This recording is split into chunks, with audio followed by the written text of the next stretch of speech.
222-2763 or 322-2763. There are trained social workers available 24 hours to help you.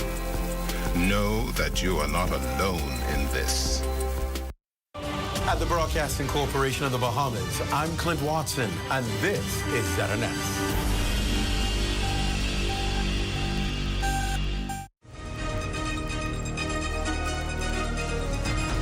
This is the Bahamas Tonight. The Northern Edition has a look at stories making news tonight. Education officials address transportation concerns on Sweetings Key. Also, Junkanoo set to be integrated into the school curriculum. And the lines drawn as election battlegrounds take shape in the Northern Bahamas. The Bahamas Tonight Northern Edition starts now.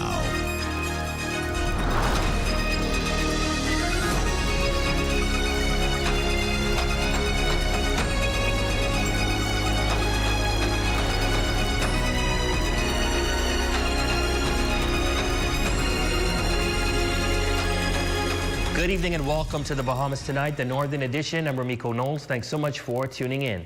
Topping news tonight, education officials are reviewing concerns from parents on Sweetings Key over student transportation to the mainland, including requests for a fully covered ferry canopy and adequate seating to protect children from the weather and ensure a comfortable commute. Officials say solutions for primary students on the island are being considered, while arrangements for high schoolers who require a full range of courses are still under review. Shalia Roll has tonight's top story.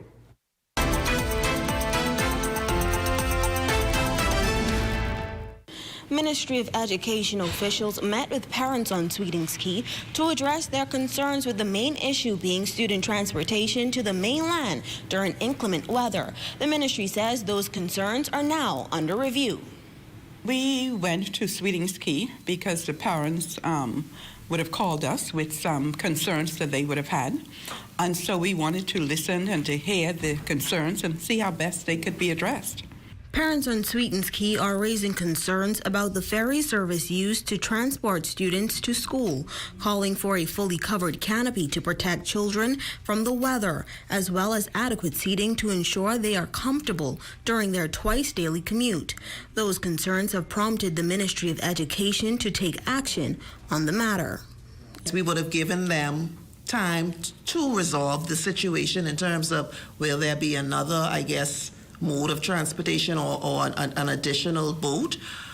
They do have about 2 weeks to report back to us, and in the event that we are not satisfied with that outcome, we are in the process of engaging other operators. As the Ministry of Education works to address these concerns, officials are also putting forward recommendations to keep the island's 3 primary school students on Sweetings Key, noting that a renovated structure once part of the school is available. However, officials say this arrangement is not practical for high school students who require a broader range of core and elective courses. The parents understood that it was more beneficial for those students not only to come to Freeport to receive a well-rounded education, but certainly we look at the socialization skills as well that students need, and they learn from each other.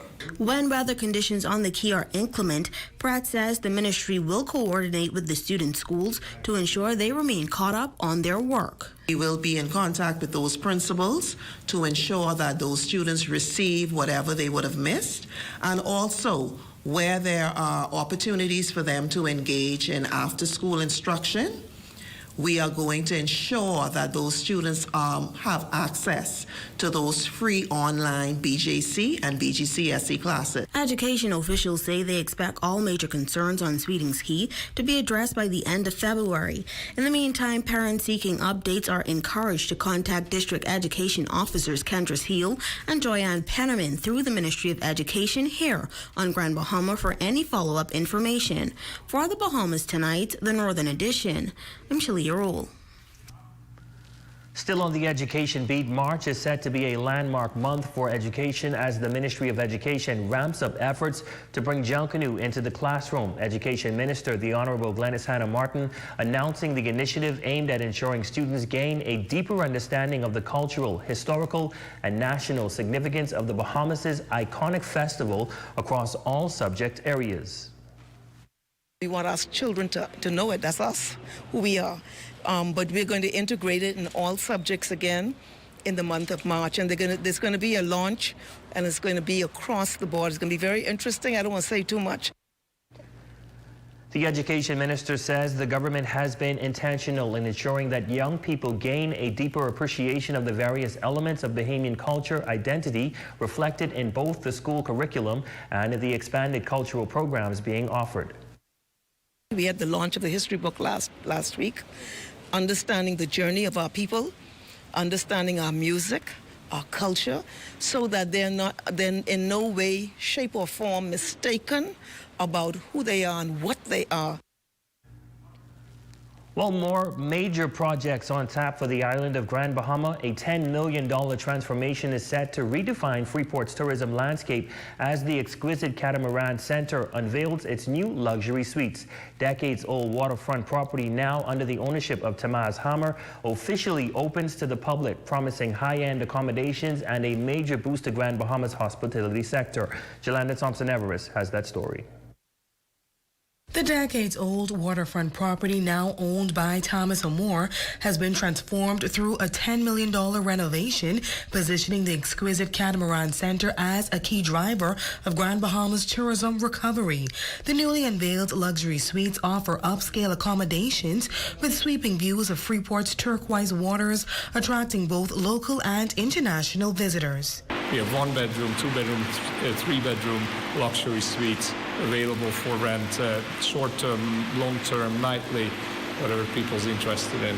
From cloudy grayish blue walls to marble counters, stand-up showers, and Bluetooth mirrors, every detail is designed for comfort. The lower floor of our hotel is mostly where our foreign technicians reside who service our boats. We got technicians from all around the world. And then the upper level is where we have the rental suites. The 17-suite property underwent 3 to 4 years of renovations, costing millions of dollars. But Amore says he has no regrets, noting that Freeport is steadily on the move. We feel that there is movement over the 4 years since we are here. It's not fast. Unfortunately, it would be much better if it would be faster, but yes, we noticed the difference. He says economic growth is evident, with bookings sold out as far as a year in advance as international clients travel to the Bahamas to service their boats and enjoy the destination. We sold out years ahead our entire production, so we have a pretty good, solid order book. And here is what we do is really such supporting our boat owners and supporting our yacht brand. The CEO says the team is finalizing its property management software with plans to launch the hotel's website as early as next week. The property is also expected to be listed on major international travel platforms shortly thereafter. For the Bahamas Tonight, the Northern Edition, I'm Jolanda Thompson-Everest. Meanwhile, another major hotel on Grand Bahama facing a weather system today that created quite a stir. Reports indicate that a tornado touched down at Island Seas Resort on Thursday afternoon amid persistent rain and gusty winds. Our ZNS News team spoke with Dive Ambassador Rico, who was off property at the time, but shared details from eyewitnesses. He confirmed that fortunately, no guests or employees were injured during the event, despite the dramatic scene described by those on site. Thank God there wasn't nobody in the area like that. Different from our boss, our manager. She saw it. She saw when it was coming also. So it just came in pretty quick. And super, like you say, they store pretty quick. So it probably store up inside the parking lot, the back parking lot, and hit through the corridor and get caught up to there.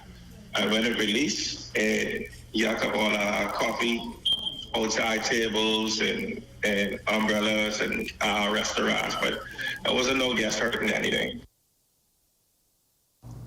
Now, we have not received any reports of the tornado touching down in any other part of Grand Bahama Island. Switching gears now, the proverbial battle lines are now more visible in the political sand as parties finalize their candidate selections. In this report, we break down who is running, where they're seeking election, and who their competitors are across the Northern Bahamas. The race for the seat is officially underway. We have the details.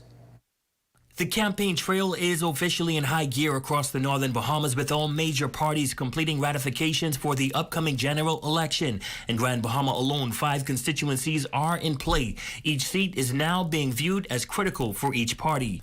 One of the most closely watched battles is shaping up in Pine Ridge. Progressive Liberal Party incumbent Ginger Moxie is seeking re-election. She faces Free National Movement's candidate Dr. Charlene Reed, who was ratified on February 3rd in the nation's capital. While Moxie is standing on a strong record over the past 4 years, recently ratified Reed has just returned to Grand Bahama on Wednesday.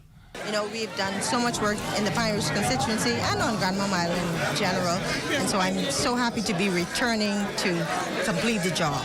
This is a momentous occasion to represent the FNM and Pine Ridge. I want to thank them for their support, the leadership, the association, having faith in me. Also in the race is Coalition of Independence candidate Daniel Mitchell, while the area former MP Frederick McAlpine is contesting the seat as an independent. Another key battleground is Central Grand Bahama. The Progressive Liberal Party has nominated Park O'Deal, who will square off against the Free National Movement's Frazette Gibson. Meanwhile, the sitting MP Iram Lewis will attempt to hold the seat for the Coalition of Independence. In East Grand Bahama, traditionally considered a Free National Movement stronghold, however, political newcomer Dr. Monique Pratt is hoping to end more than 4 decades of FNM representation by unseating incumbent Kwesi Thompson. The Coalition of Independence candidate in that constituency is Dexter Edwards. On the western end of the island, now consolidated into a single constituency following boundary changes, PLP incumbent Kingsley Smith will face off against FNM candidate Omar Isaacs, while Tony Stubbs Aubrey carries the Coalition of Independence banner.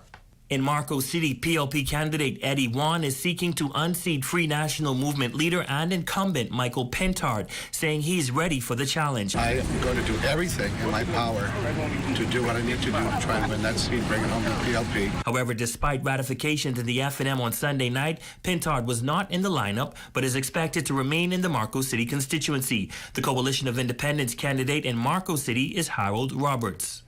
Elsewhere in the northern Bahamas, the newly combined Bimini and Berry Islands constituency will see voters choose between PLP candidate Randy Roll, FNM's Carlton Boleg, and COI's Indira Lang. In North Abaco, electors will decide between PLP incumbent Kirk Cornish, FNM candidate Therese Boudelang, and COI's Kai Mills. And in South Abaco, voters will head to the polls to choose among PLP's Bradley Fox Jr., FNM's Jeremy Sweeting, and Coalition of Independence candidate Crystal Williams. With ratifications complete and campaigns now in full swing, all eyes remain firmly fixed on the northern Bahamas, where several closely fought races could help determine the balance of power on Election Day. It's going to be one to watch. Well, the PLP chairman Fred Mitchell is responding to questions surrounding the selection of the party's standard bearer for Bimini and the Berry Islands after some residents publicly shared who they believe should and should not represent the constituency. Mitchell says that when voters enter the polling station on Election Day, much of what is said before that moment does not ultimately govern their decision making. People really just advance forward. So my feeling again is when the case is put, it's a reasonable case. It's the Progressive Liberal Party. It's the Progressive Liberal Party's policies. And whoever the standard bearer is will support those policies. So it's the policy mix which I think is the most important thing, and the leadership which has been provided by the country. And I'm satisfied that in Bimini, in the Berry Islands, that people will consider the case for the PLP and vote for the PLP. Still on the political beat, fixed election dates have long been part of the national conversation. The issue was recently put directly to the country's leader, and today our team took to the streets of Grand Bahama to hear from residents on whether fixed election dates would strengthen or modernize our electoral system. Jolanda Thompson-Everest reports. I have no objection to fixed election dates. I don't, right? But now we're in the season where it is not so. And as soon as we fix that, it will be good. It's been a conversation for a while now, the possibility of fixed election dates in the Bahamas. While fixed election dates are the norm in the United States, most Caribbean democracies, including the Bahamas, follow a more flexible system. Elections must be held within a constitutional time frame, but the Prime Minister ultimately decides when the date is announced. These residents agree that the time has come. believe that it should be a fixed date. At least the citizens would have an idea of when to expect an election being called. No hard feelings against the Prime Minister calling a date for the election, but he should call it early enough so everyone could be alert and know what to do. I think we could come up with a date, yes. Sure, we could come up with a date. Nothing wrong about that. But I know if we go in with the Constitution and the way the Commonwealth is set up, then we will be the first one which breaks the tradition of election date. I think we should have a date. If it's every May, it don't have to be May 2nd or May 3rd, but I think it should be a date set that the country will know that this will be our election. But as for these residents, many believe that setting an election date in advance could also change how politicians behave, encouraging a greater accountability. Because then everybody would have a certain amount of time to do certain things. Everyone will simmer down with both parties and have their constituency be heard. And as parties complete ratification processes ahead of this year's general election, we ask these residents when they expect election to be called. What if the election would have held March 10th of this year and it would have held September 20th? What difference it makes? I really can't see. Feel like it should be within the next few months. While the Prime Minister has expressed support for fixed election dates in principle, no timeline has been given for when such a change could happen. For the Bahamas Tonight, the Northern Edition, I'm Jolanda Thompson, Everest. Thanks, Yolanda. Heading into news from police. Police officers on Grand Bahama are busy searching for 28-year-old Shaquille O'Neal, thief of Palmetto Avenue, in connection with breach of bail. He is light brown complexion, slim build, height unknown. If you spot him, contact Police Central Division at 350-3138, Police Emergency at 911-919, Crime Stoppers at 328-TIPS, that's 328-8477, or Family Islanders can reach police at 242-300-8477. And still to come. A local glass company eyes expansion. Stay tuned for that story, sports, and more when we return.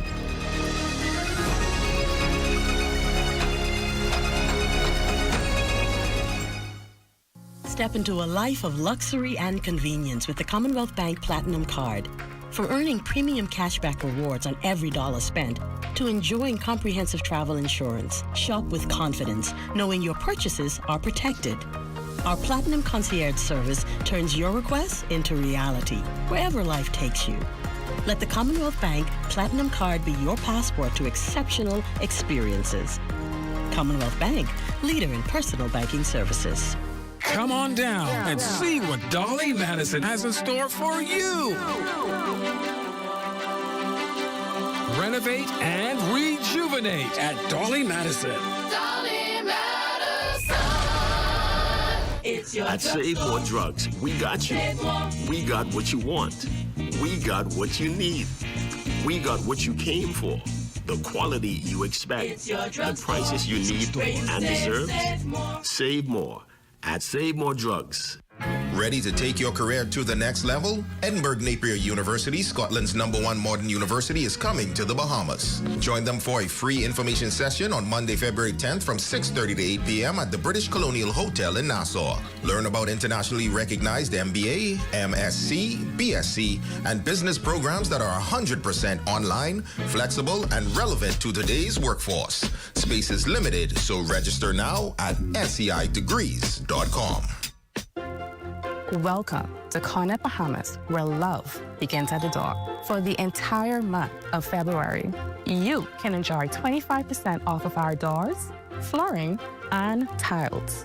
Because our love truly goes beyond the door. Whether you're building, renovating, or simply upgrading your space, we're here to guide you every step of the way. On behalf of Cornet Bahamas, I can't wait to help you find the perfect fit.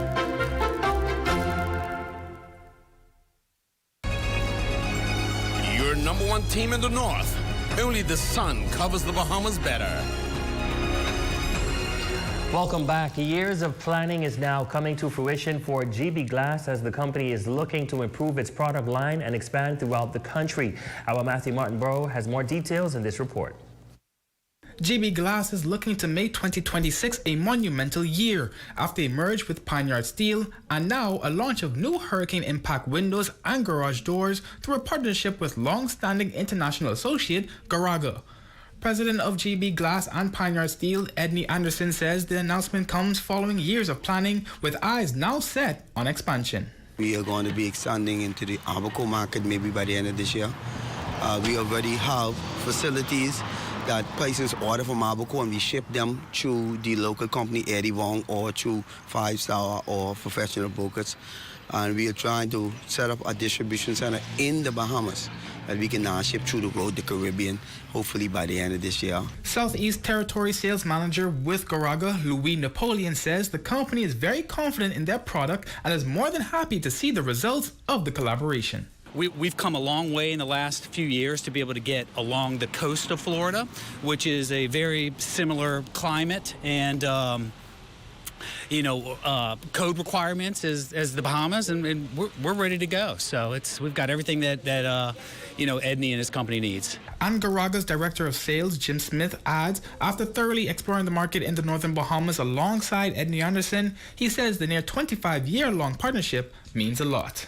We have the most economical line all the way up to the top of the line. We have industrial, commercial, residential, you name it, we can make that door. Wow. So I think that will help Edney here. We think, of course, we all think the world of the guy. I always have. He's just been a great partner to have. For the Bahamas Tonight, the Northern Edition, I'm Matthew Martinborough. We salute our Facebook friend of the night, Inger Seymour. Thank you so much for your support, and we hope that you are enjoying your day. And that is a look at stories making news. Shane, what's happening? Buddy gone again. Well, going again, man. But he's going to a great city area. They got great chicken wings down there, so we should be okay. We should be okay. All right, that's coming your way next. Stay tuned. We'll be right back after the break.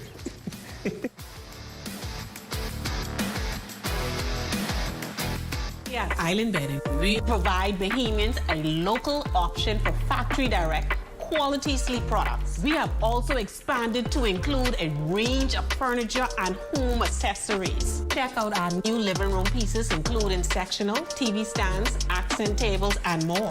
Come on down to Island Bedding and feast your eyes on prices you have to see to believe. Located at number 5 Queens Highway, across from Caribbean Veterinarian. Save More Drugs. We got you. From cosmetics to prosthetics, what you need for your family, the brands you're looking for, the quality you expect, the prices you need and deserve. Feel the love. Save More at Save More Drugs. Hello. What time is the flight? No one asked us to go. Hello? Into the storm. Into the chaos. To witness devastation. No one asked us to go. Are you ready? Because it's the story that drives us forward, that brings truth to light, that connects us all. This is why we go. Breaking news out of Grand Bahama, our Raven Davis has been covering this story all day and joins us live now with the latest. Raven, what can you tell us? Yes, Rumiko, I had a chance to speak to many of the residents, and many of them are concerned about...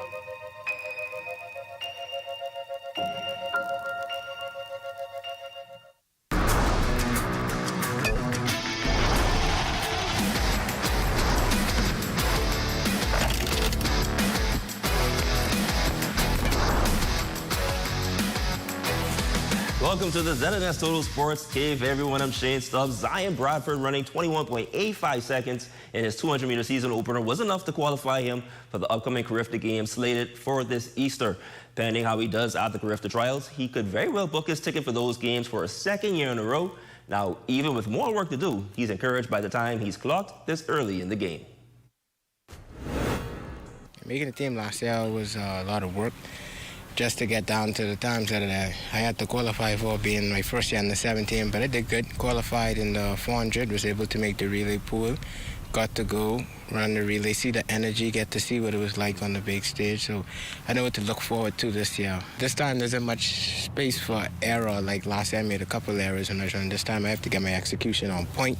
I have to run, get out of the blocks and run my race properly so I can make the team to not only come first at trials, but if you make it to Griffith, you want to get the gold medal at Griffith. So, I need to stay on top of execution, do all my work at practice for the field. Bradford took first place at Star Performance Track Meet, where he qualified and is currently ranked first among the under-17 boys nationally in the 200 meters. Meanwhile, in Night League hoops at the St. George's Gymnasium, the Pizza Hut Lions taking on the Little Bull Shooters. The Lions led by as many as 22 points at the break. Ahmad Pratt posted a 27-point, 14-rebound double-double as the Lions blew the doors open in the second half en route to an 82-44 victory. Leon Cooper backed him up with 17 points, 6 boards, and 5 dimes. Shavonna Martin led the Shooters with 24 points and 12 boards in the L. The Fugees would also secure a dub over the Celebration Key Cruisers in a close one. Keyshawn Rule poured in a game-high 22 points to go with 7 boards in the 74-68 win. Javez Martin supplied a team-high 17 points for the Cruisers. And wrapping things up with hoops, Shavonna Buddy Hield is on the move to the ATL. The Golden State Warriors dealt he and forward Jonathan Kuminga to the Atlanta Hawks in exchange for center Kristaps Porzingis.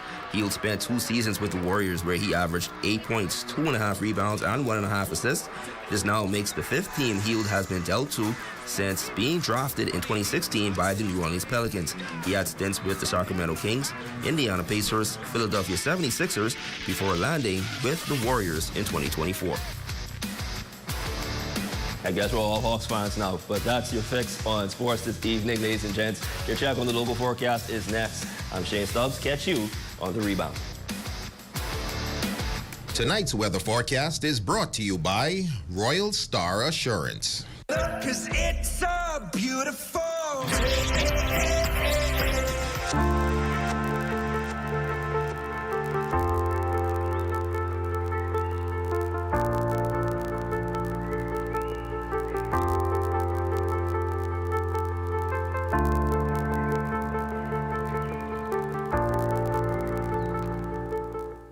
Save more drugs, from cosmetics to prosthetics. What you need for your family, the brands you're looking for, the quality you expect, vitamins you need, and prescriptions you came for.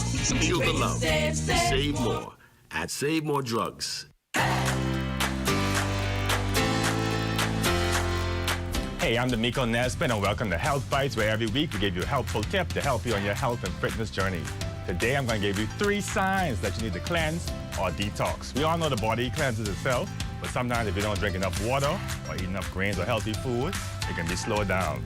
3 signs that you need to detox. Sign number 1 is if you feel lethargic and tired all the time. Sometimes that's the toxins build up. You got a lot of waste inside in your intestines in your body, and your body can't absorb all the nutrients, so you're going to feel tired. If you feel like that, you might be time for you to get a cleanse or detox. Sign number 2 is bloating. Sometimes you have that bloated feeling in the gut, and you wonder why you're just holding on to this water. That could be a sign that you have a lot of waste build up, but the same thing, you have toxins build up in your body. It's time to flush them out. And sign number 3 is trouble sleeping. Sometimes the same problem, if you have waste build up and toxins, it can block your melatonin, and which is what helps your body to go to sleep. So when that occurs, it's a good idea to get past that. Thank you for tuning in, and remember we're located in the Raven Mall. We also have locations in Nassau. Stop in and check out any of our cleanse and detox products to help you get rid of that waste. Guess what's back? Bigger, bolder, and trendier than ever. What's trending? Returns February 9th with fresh stories, big energy, and all the vibes you love. And yes, we're kicking it off with love.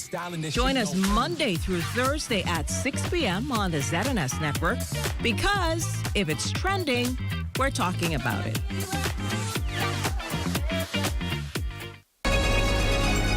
Your number 1 team in the North. Only the sun covers the Bahamas better. And that is going to do it for us in the North. I'm Ramiko Knowles. I'm Shane Stubbs. Thanks so much for watching. Be sure to stay tuned. The Bahamas Tonight is coming your way next.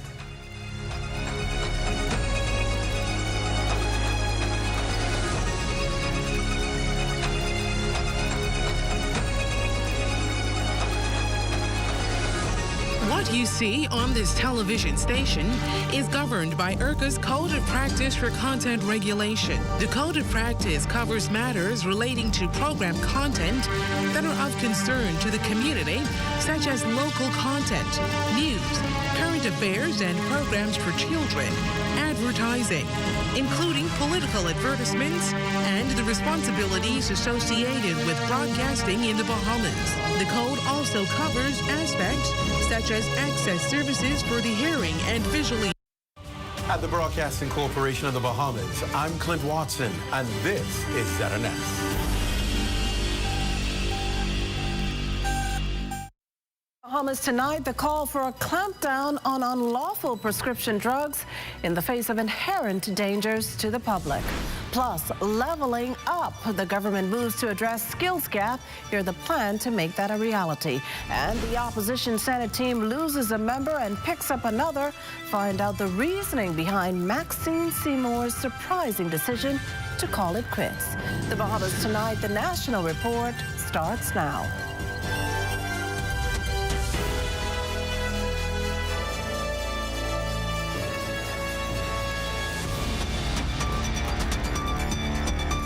Good evening, everyone, and welcome to the broadcast. Pay up front, or you could pay with your life. The warning Bahamas Pharmaceutical Association president is issuing to members of the public purchasing supposedly prescription drugs without a doctor's signature. But while issuing that appeal, there's an even stronger message for the government, as we hear in this report from our Cleopatra Murphy.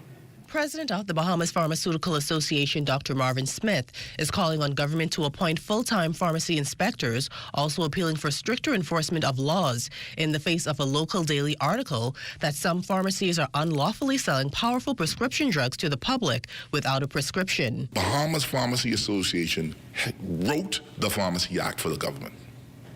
We wanted to have enforcement. We're asking for enforcement. And since 2009, we have not had a single full-time inspector appointed in one of the most important industry sectors in this country. If you can afford to send price control inspectors to us every week, all over, you can give us one full-time inspector. His comments come as the Ministry of Health and Wellness warns when medications like antibiotics and strong pain relievers are sold without proper medical oversight, persons could have adverse reactions and could also fall victim to counterfeit products. While the ministry says it is working with the Pharmacy Council and other partners for regulatory oversight and legislative reform is being advanced, Smith is adamant more must be done. He warns the public acquiring prescription medication without a doctor's prescription is not just illegal, but dangerous, also warning pharmacists selling the prescriptions to refrain. If you're doing it, stop it. The BPA will not protect you, will not hide you, will not cover for you. If you're doing it, stop it, because you're putting our people at risk. Smith says individuals purchasing medications through the black market are putting themselves at risk. We have persons who get some of the stuff from maybe either an underground pharmacy or a pharmacy that's not operating at standard, and then they are unsure what they got. So what do? They bring it to the pharmacy they actually trust. All right? We're going to be starting to record these complaints. We're going to document these, and we're going to forward them to the council. He advises if you are unwell, see a doctor, then the pharmacist. You may cut out that middleman, but you're going to get the fella at the end of the cycle, and that's the fellow who can sell the casket. For the Bahamas Tonight, I'm Cleopatra Murphy. Well, thanks, Cleo. Meantime, 2 clinics in Abaco set to undergo renovations following the signing of new contracts.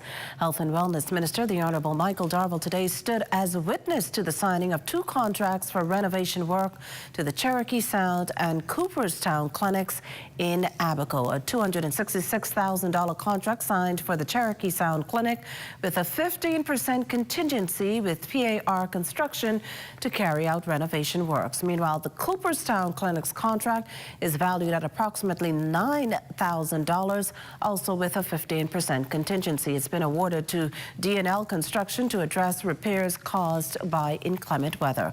Work on the Cherokee Sound Clinic is expected to be completed within 4 months, while repairs to the Cooperstown Clinic are projected to take 2 weeks.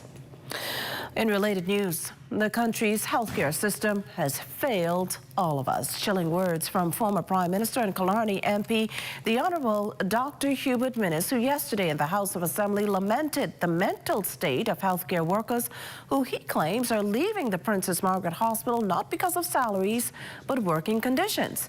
This led the former health minister to restate his position on the construction of a new hospital to be built in Western New Providence. I think that is the wrong choice at this time. I think you should concentrate on trying to maintain the mental states and environmental conditions that our people are working.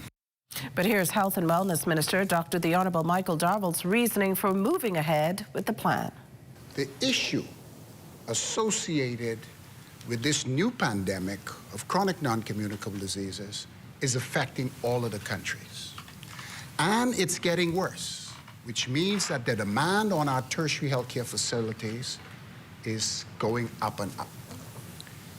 Like Guyana, Trinidad and Tobago, and now some parts of Barbados, all of us have the same manpower issues, and they're all building tertiary healthcare facilities that will help us. God forbid we have another pandemic.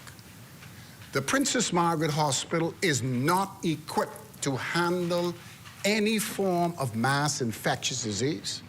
And we would be confronted in the same situation you were confronted in, whereby you could not even take care of sick people because you focus on the pandemic. Crossing over to the upper chamber, opposition Senator Maxine Seymour has abruptly pulled the plug on her tenure as senator after 4 years of service, leaving questions unanswered in Parliament and beyond. Leah Cooper has more on that story. The opposition's Maxine Seymour has resigned from the Senate. She makes the announcement in the upper chamber on Thursday in a heartfelt address. I rise today with gratitude, humility, and a deep sense of responsibility to formally tender my resignation from the Senate of the Commonwealth of the Bahamas after more than 4 years of service. This is not a farewell born of fatigue, nor a retreat. It is a transition guided by principle. Seymour was first appointed to Senate back in 2021 by then opposition leader and former Prime Minister Dr. Hubert Minnis. In fielding questions from reporters outside of Senate, Seymour dodged questions surrounding the purpose of this late resignation, especially in light of a pending general election in the coming months. Being able to serve in the Senate is such a blessing, and I don't take it lightly. Being able to pass laws, legislation to make a difference in our country is nothing that I take for granted, and I have had that privilege for more than 4 years since the fall of 2021. And so I'm grateful for every day that I had an opportunity to serve in this honorable place, and I look forward to continuing to serve without being a senator because the title isn't necessary for service. During the last general election, Seymour was ratified as the Free National Movement's candidate for the Seabreeze constituency and lost that race to the Progressive Liberal Party's Leslie Bryce. Asked if she's eyeing another seat as the party's set to announce more candidates, Seymour says this. Service is continuous. And while I will not be running in the upcoming general election, I remain fully committed to the Free National Movement and its ideals. There are, I think, only 2 seats where we've not named candidates. One of them is that of the leader. And so, no, at this time, I won't be filling any candidacy void. Opposition leader Michael Pintard, minutes after Seymour's resignation, issued a statement thanking her for her service. He says Senator Seymour used her position to uplift the most vulnerable among us, advocating for girls' and women's rights, child protection, mental health, and social justice. Shortly after that, Pintard announced that Nicole Martin has accepted Pintard's invitation to serve as a senator on behalf of His Majesty's loyal opposition. For the Bahamas Tonight, I'm Leah Cooper. Still talking politics, Progressive Liberal Party Chairman, the Honourable Fred Mitchell, believes any pushback to Randy Roll, the party's pick for the Bimini and Berry Islands constituency, will be cancelled out by the work of the PLP. Mitchell was responding to if he believes the party's chances of winning the seat would be hurt because it selected a candidate some have expressed they do not want. The Progressive Liberal Party It's the Progressive Liberal Party's policies, and whoever the standard bearer is will support those policies. So it's the policy mix which I think is the most important thing, and the leadership which has been provided by the country. And I'm satisfied that in Bimini, in the Barry Islands, that people will consider the case for the PLP and vote for the PLP. That is my hope and expectation. Meantime, the Progressive Liberal Party final candidates ratification exercise this past Sunday has left little doubt with many that the country's next general election will happen soon. Exactly how soon? Well, only the Prime Minister knows, and he has signaled to his team to get ready. While speculation and even excitement build over when the big day will happen, servant leader of the Bahamas Constitution Party, S. Ali McIntosh, is urging the Prime Minister to set a date. McIntosh, who announced that she will contest the Eglinton seat currently held by Education Minister, the Honourable Glenys Hannah Martin, believes that while setting the election date is the Prime Minister's prerogative, he must be considerate of others. She's hopeful the election happens no sooner than summer. If people who are overseas and need to travel to the Bahamas, they need time. So we ask, even though the PLP is ready with all its 41 candidates, we ask them to be prudent, to be courteous, to be respectful of the Bahamian people, and set a date in the summer when we can now plan to travel. Coming up, the Prime Minister launches Opportunity Hub. You're watching the Bahamas Tonight, the National Report. We'll explain that and more when news returns. Step into a life of luxury and convenience with the Commonwealth Bank Platinum Card. From earning premium cashback rewards on every dollar spent to enjoying comprehensive travel insurance, shop with confidence, knowing your purchases are protected. Our Platinum Concierge service turns your requests into reality, wherever life takes you. Let the Commonwealth Bank Platinum Card be your passport to exceptional experiences. Commonwealth Bank, leader in personal banking services. Forget them flower, forget them check. You know it's Tommy, get the respect. AP is hungry, sitting close. Breeze on your lip, that's how I know. You is my person, that ain't no secret. You sharing, I might keep it. Love buckets. 8 tasty pieces of chicken, thighs and legs for just $20. Add a large side for $5. This February, love deserves a bucket. KFC, it's finger-licking good. This Earl will surprise you. All the wrong places. This Earl is smoother than the best. Looking for love. This Earl is fresher than the rest. Looking for love. Keep this Earl by your side. All the wrong faces. And I got to keep on searching, 'cause this ain't love. Smooth, steady, and always ready. Made for moments that sizzle. Your secret to keeping it golden. Jar Car Cooking Earl, the best of Bahamian.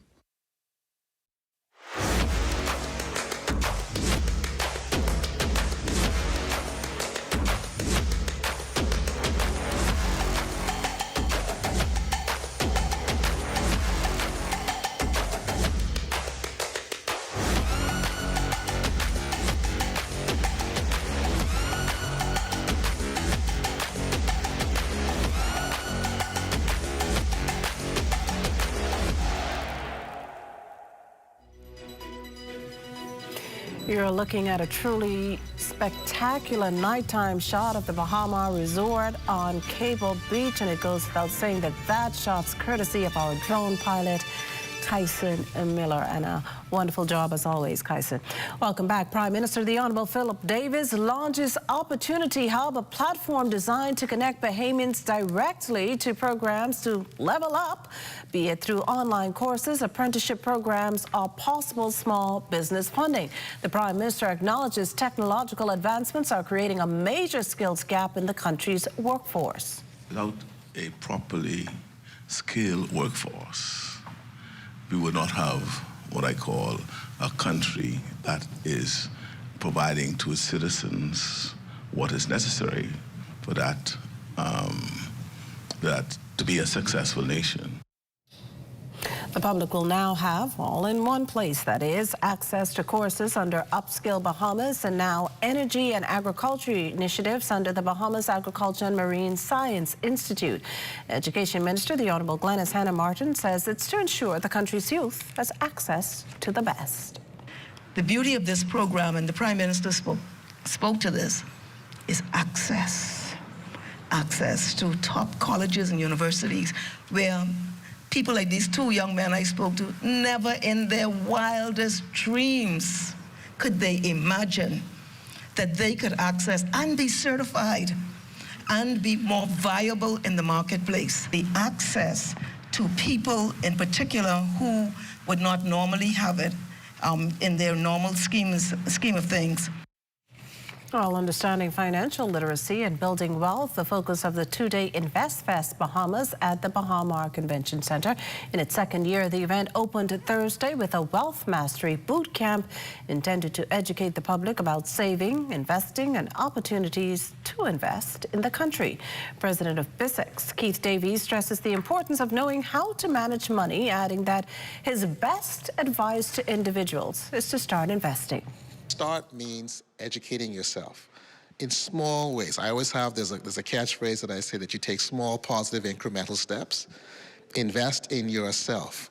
Investing in yourself means taking the time to learn about what is important to you, what are your future plans and goals, and taking the steps to move towards them. Saving, investing, I've always told people, is a mindset. Persons say, well, I don't have enough money to do this, or I don't have much money to, I don't make enough to save. That is not true. If you make $1 and save 25 cents, you're on the way to saving and investing, and you'll have a bright future. Chief Marketing and Public Relations Officer for BISEX, Elude Stirrup, says Day 2 will be the main event, focusing on generating and preserving wealth. She says there's a lot of knowledge participants can gain.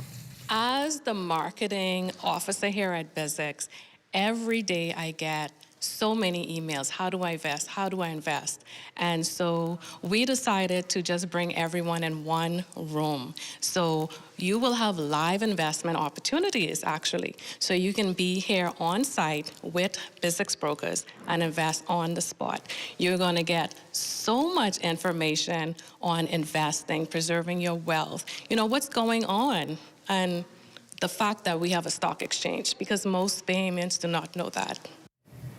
Oh, we're still months off, but come the fourth quarter of this year, members of the Caribbean Financial Action Task Force's assessment team will visit the Bahamas to speak with stakeholders of the financial services industry. The conversations to get a feel of the bank's effectiveness and efficiency in countering activities like money laundering, terrorist, and proliferation financing. Central Bank Governor John Roll says they're advanced in their preparations. There are two parts to that preparation. One is satisfying ourselves that we have the legal framework in place to technically satisfy, you know, the principles that are involved in terms of anti-money laundering, etc. And then the other side of that is that in practice, demonstrating that we are effective in implementing the framework. And so that's work that's ongoing. Effectiveness means that from a regulator's point of view, from a jurisdiction point of view, we know and we can classify the types of risk that the Bahamas might face in terms of money laundering, and that we can show that we have the kinds of systems and controls in place to manage those risks. A report, however, will not be issued until 2027. Looking ahead, Governor Roll says a lot of things are planned. We are developing our work plan and agenda for the next 5 years. So, and it touches on everything important that we need to do, whether it's in banking supervision, payments, or in the exchange control and related space.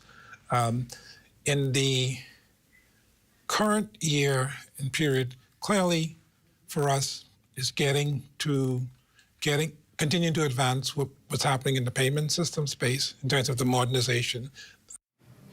In other news, President of the Bahamas Electrical Workers Union, Kyle Wilson, seeking more clarity from the powers that be on the reform agenda at Bahamas Power and Light. His concerns follow the national energy policy being tabled in Parliament and the passage of a series of resolutions in the lower chamber Wednesday that allows the government to guarantee a revolving line of credit and performance letters of credit from Banco Santander on behalf of Bahamas LNG Partner Limited.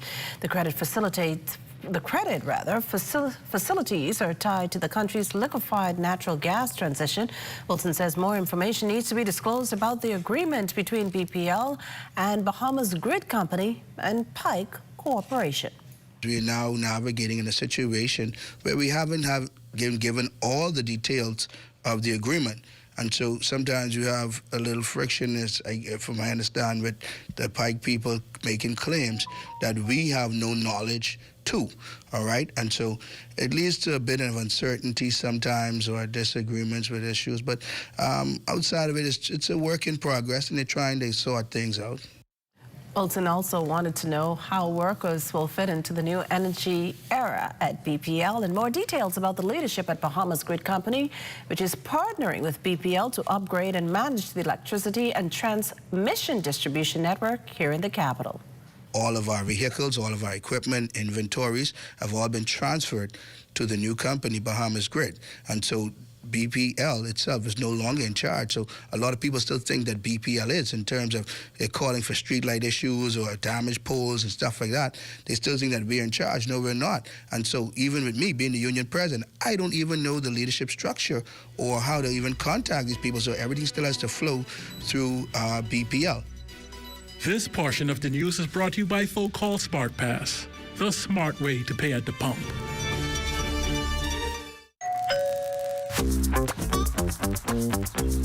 Wait, where you grabbing all these pizzas, boy? Wait, Marcos, wait. We have a special on all the large one-topping pizzas, wait. Pineapple. All.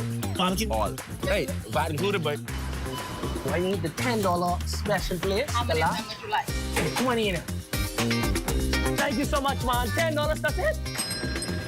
The Marcos got that deal, boy.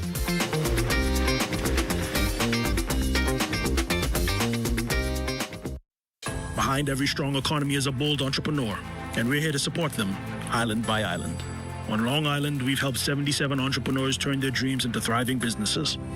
Through over $1.9 million in approved funding, the SPDC is strengthening Long Island's economy by investing in its leading sectors: fishing, transportation, and agriculture.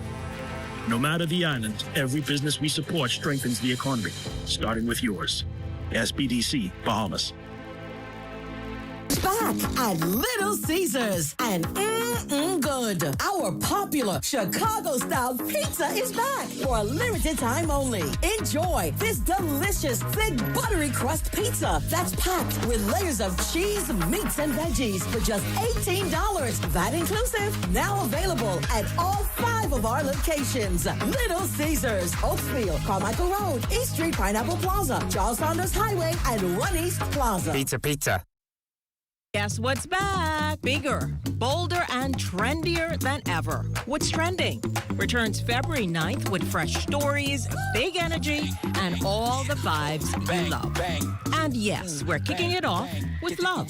Join us Monday through Thursday at 6 p.m. on the ZNS network, because if it's trending, we're talking about it.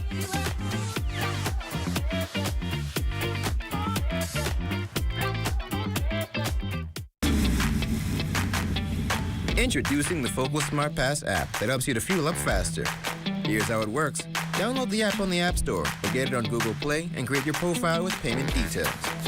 Visit your nearest Shell station. Open the app, scan the pump's QR code, select your payment amount, and begin fueling. Say goodbye to cash and cards because the Focal Smart Pass offers secure and convenient payment options right at your fingertips. Download Focal Smart Pass now and fuel up faster today. Well, it's about that time to check in with Royston and Marlena for a sneak peek of what's coming up, guys, in Access Now. Good evening, Kush. Now, if you feel like being a part of the 6 a.m. club this Saturday, there's a Running in Love fun walk right? Yes, I believe it's it's the 4. fourth. Yes, it's the 4th edition. And I believe it's going to be a little bit chilly. So maybe if you're trying to keep yourself warm and you want to get some exercise in. Yes. Looking for something new to do with your partner that's cardio on a healthy. Saturday. Yeah. Duo That's cardio. coming up. Yeah, I'm gonna have to ask them about that because I'm not much of a runner myself. I'm just gonna let in the you cold. I'm just gonna let you guys read the signs I'm giving you. That's a no for you? Yeah, well, no, I'm like, hey, can we walk it? No, I think walk, you can roll. two could go out there and get the whole of the BCB. You two, you got this. You don't need You'll volunteer us in your stead. You don't need me at all. Okay. I love sure a you'll fun hold walk. it down for us. They're gonna find out all about that because if it's open to walking, there might be a lot more people. I got a little half-step jog in me, a little 1-2, you know. I don't. There, I said, impressing me. As long as we don't have to keep the same pace, I think I'd be fine. There we go. There we go. But at least it gives you something new to do this weekend. We've also got new things coming out of the National Arts Festival coming up, so they're getting their awards finally. Fantastic. So we'll be learning more about that coming up too. It's a full weekend. Yes. Well, stay with us, the Bahamas Tonight. The National Report continues after this.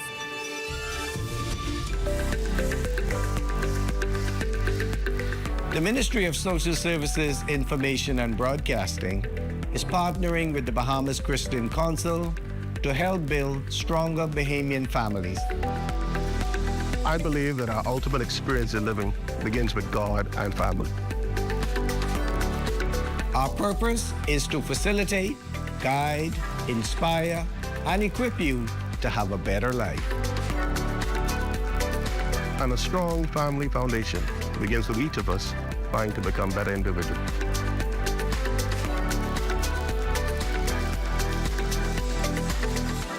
Let's unite for a stronger Bahamas. This message is brought to you by the Ministry of Social Services, Information and Broadcasting, the heartbeat of the nation, leading Bahamians from dependency to self-sufficiency to economic empowerment.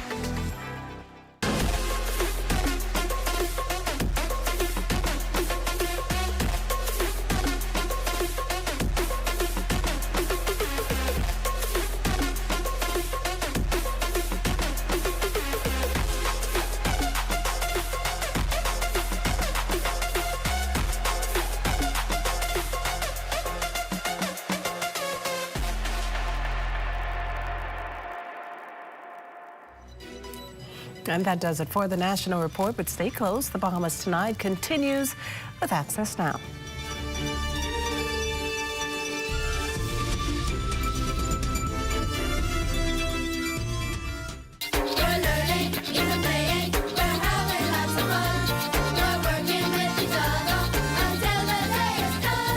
In the spirit of Thanksgiving, the administrators, teachers, and students of Palmdale Primary School welcomed Education Minister, the Honorable Glenys Hannah Martin, and other education officials to their school with a special assembly themed Transforming Teaching and Learning, a Journey of Growth and Excellence.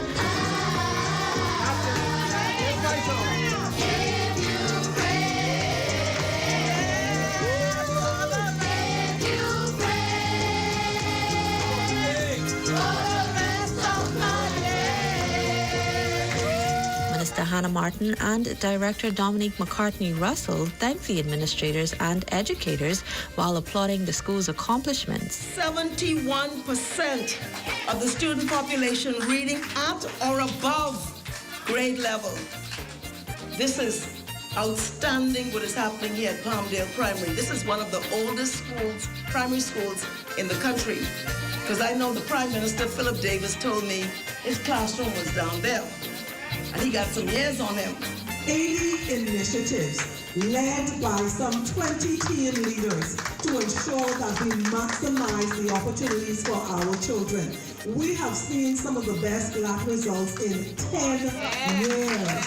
And so to see the results here at Palmdale, especially first in the district in writing, Minister, grade 6 writing, does my heart so good. Because you can tell that our teachers are working diligently to ensure that our children are receiving the best quality education. Johnny McIntosh for Ed Talk.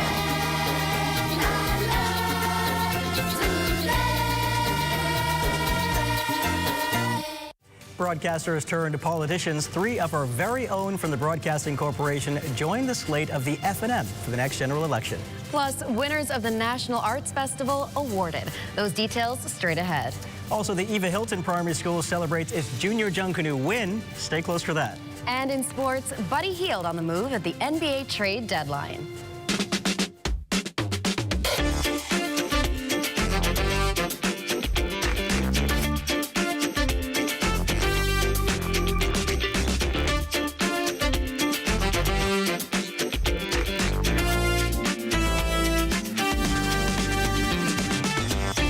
Bahamas Tonight Access Now starts now. Good evening, everyone. On this breezy Thursday, I'm Royston Jones. And I'm Marlena Leonard. Welcome to the Bahamas Tonight Access Now. Welcome, and today feels like one of those days to, well, at least a Bahamian Thursday, typically, right? Plans are being talked about, not quite yet finalized, and everyone's asking the same question: where are you watching the Super Bowl this weekend? Yeah, that's true. I mean, even for those of us who aren't avid watchers of football, like, I don't really watch football like that, but I do love me a Super Bowl party. Everyone's trying to figure out where they're going to be, whether it's like a bar or even just someone's house. All I know is you better pick quickly, because these places are going to fill out. Like, even if it's just that little pregame buzz is building, but pick a location. And then, of course, you have Bad Bunny, who's headlining, and straight off his Grammy win, of course. With that said, let's dive right into the news. The next story, a clear case of when those covering the news become the news. In this political cycle, an interesting shift for 3 familiar faces, all of whom grace the halls of the Broadcasting Corporation of the Bahamas. As our Lloyd Allen reports, the 3 political hopefuls have been coined the Jays. Broadcaster Jay Philippe and Julian Gibson, as well as producer Jamal Moss. Known for commanding the airwaves in front and behind the cameras, 3 broadcasters are turning in their media jackets and picking up the proverbial political boxing gloves as they prepare for the 2026 general elections. Dubbed the Jays, at least here at the Broadcasting Corporation of the Bahamas, 3 contenders have spent a significant time here as employees. Their move from journalism to politics is already sparking conversation about influence, credibility, and the growing crossover between media and public service. We spoke with sportscaster Jay Philippe, producer and former Senator Jamal Moss, and broadcaster Julian Gibson about this new chapter and their plans to galvanize support. My parents still live in Bain and Groundstown. In fact, I just moved back to Bain and Groundstown. I have cousins, I have aunties, I have uncles, I have classmates, I have family, I have friends. And so to be able to come back to an area which is my hometown that I hold so near and dear to my heart, it's just a dream come true. There's so much to be done. And when I look back at Bain and Groundstown, the infrastructure hasn't changed in 30 years. I'm 38 years old, I'm fairly young. And when I walk through those same streets, I see things that hasn't changed, and I'm so grateful to be able to make a difference if selected. I think one of the biggest challenges is just basically not knowing when the election is going to be, and so the time frame is kind of short, or it may be long, but I'm just looking for the opportunity, like I say, to move around, especially with the new polling being introduced into St. Barnabas that came from Centerville. So I just want to make sure I be able to reach out to them and get to know them. Well, first of all, everything starts with land. The foundation of any economy, you need land. All our people need land. Central Island, Mangrove Key, and then 2, one of the things I want to embark on, if the cruise ship could go to Cat Island, Half Moon Key, why the cruise ship can't go to South Andres or Mangrove Key? We have a natural beauty that has not been tapped into, and Lord's willing, with everybody working together, I will get the job done. Well, the voters will have their say whether the Jays will advance to Parliament and be allowed to move ahead with their political pursuits.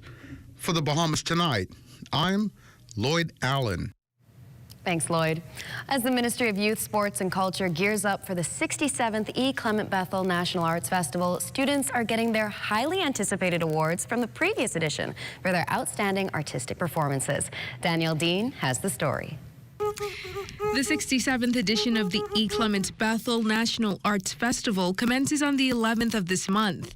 And Minister of Youth, Sports and Culture, the Honorable Mario Boleg, says schools are highly anticipating the cultural staple. So this is the only way we can keep our talent and who we are as Bahamian, our culture alive when it comes to our musicians and all of the artists that we have around now. We have to be able to always tap into that diamond in the rough so we can go. That's why we go throughout the entire land and breadth of the Bahamas. Director of Culture, Derica Delavaux-Grant, reminds the public that restrictions for entry are few, giving a wide range of hopefuls a chance to shine. It's not only for students, it's also for community persons, because National Arts Festival is for those who from age 2 to 99. So especially in the Family Islands, we have a lot of community performances from persons doing guitar, rhyming, spirituals, artwork. So we expect a whole lot as usual, and even better than last year, of course. She says since COVID, the competition has picked back up in popularity,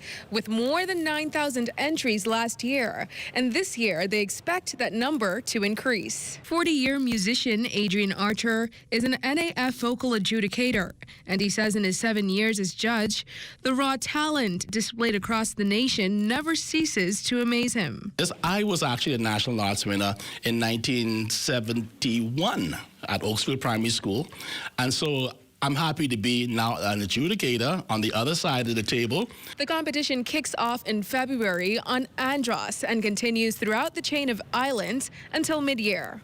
Reporting for the Bahamas Tonight, Access Now, I'm Danielle Dean. Congratulations to all the students, and thanks so much, Danielle. A big win and even bigger smiles for students and staff of Eva Hilton Primary. The school captured the Primary School Division title at this year's Junk Canoe Parade. Diane Dorset has more.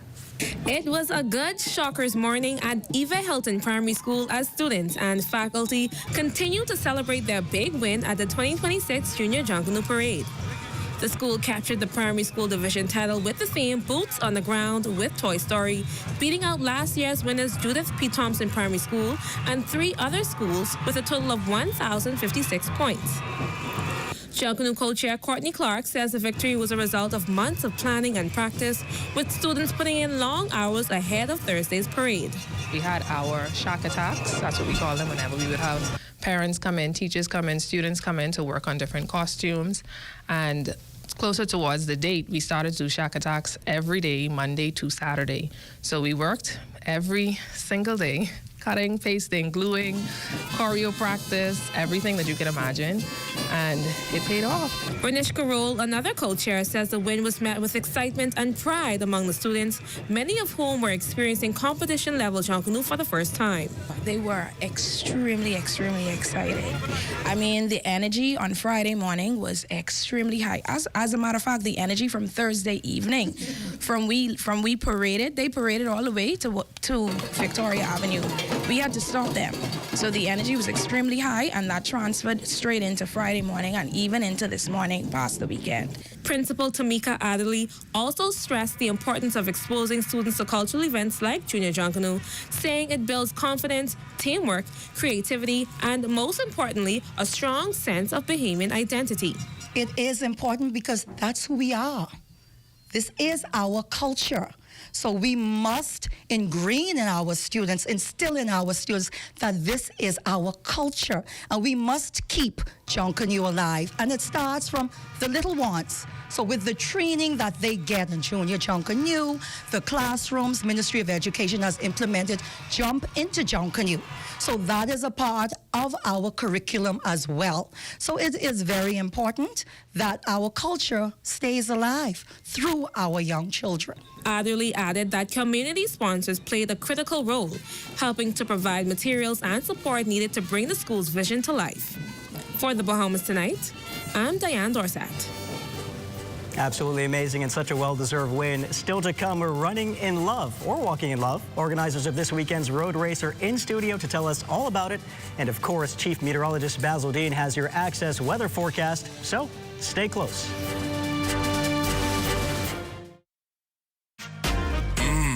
The Whopper with cheese never tasted so good. 100% flame grilled beef, now juicier. With fresh ingredients as usual. And even fluffier buns. The Whopper with cheese. Bigger, better, tastier. Get a regular combo for only $9. Only at Burger King Nassau. Oh, isn't that nice? Wait, you missed it? Ah, You haven't been on the website. Here's how TDC can help you. Whether you're turning your home into a vacation rental, pitching a business idea, or growing what you've already started, the TDC is here to help. Visit tdcbahamas.com for every conversation, event, grant, and opportunity happening near you. Tourism is all of our business, and the TDC is here to support yours.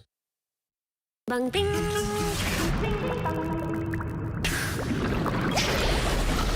Ding bang ding. Ding ding dong. Bang bang bang. Ding bang ding. Ding bang ding. Ding ding dong. Bang bang bang. Ding bang ding. Ding bang ding.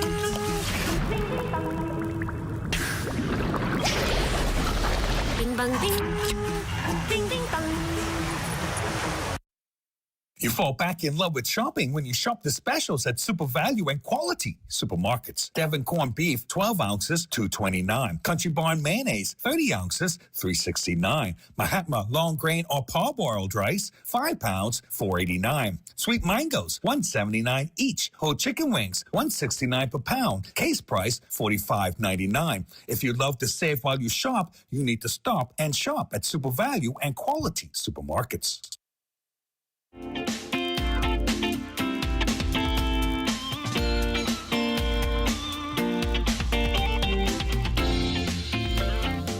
It's time now for your Access weather forecast, and we have a rapid moving cold front which pushed through the northwest Bahamas, now making its way into the southeast Bahamas along that frontal boundary. There's some showers there, which will be brief in nature as that frontal system continues to race towards the southeast. Now, behind that, high pressure will be building, and that means some very strong winds developing later on tonight and tomorrow. So we're looking for some very rough sea conditions, so we're advising boaters to simply just stay in port over the next couple of days. Now, your boating forecast for all areas right through Friday, those winds going to be increasing 15 to 25 knots. They will be gusting in excess of 35 knots at times, and wave heights, a very rough 5-8 feet over the ocean. High tide takes place at 10:36 tonight, with another high tide at 10:48 tomorrow morning. And then as we take you into Saturday for all areas, the winds fall off just a bit, but still pretty strong, 15 to 20 knots out of the west to northwest. Wave heights down 4 to 7 feet, so we'll keep a caution flag in place for 700 islands on Saturday, with the high tide taking place at 11:31 in the morning and your low tide at 5:48 in the afternoon. That's going to do it for your boating forecast. It's time now for your international temperatures, and they are brought to you by Royal Star Assurance.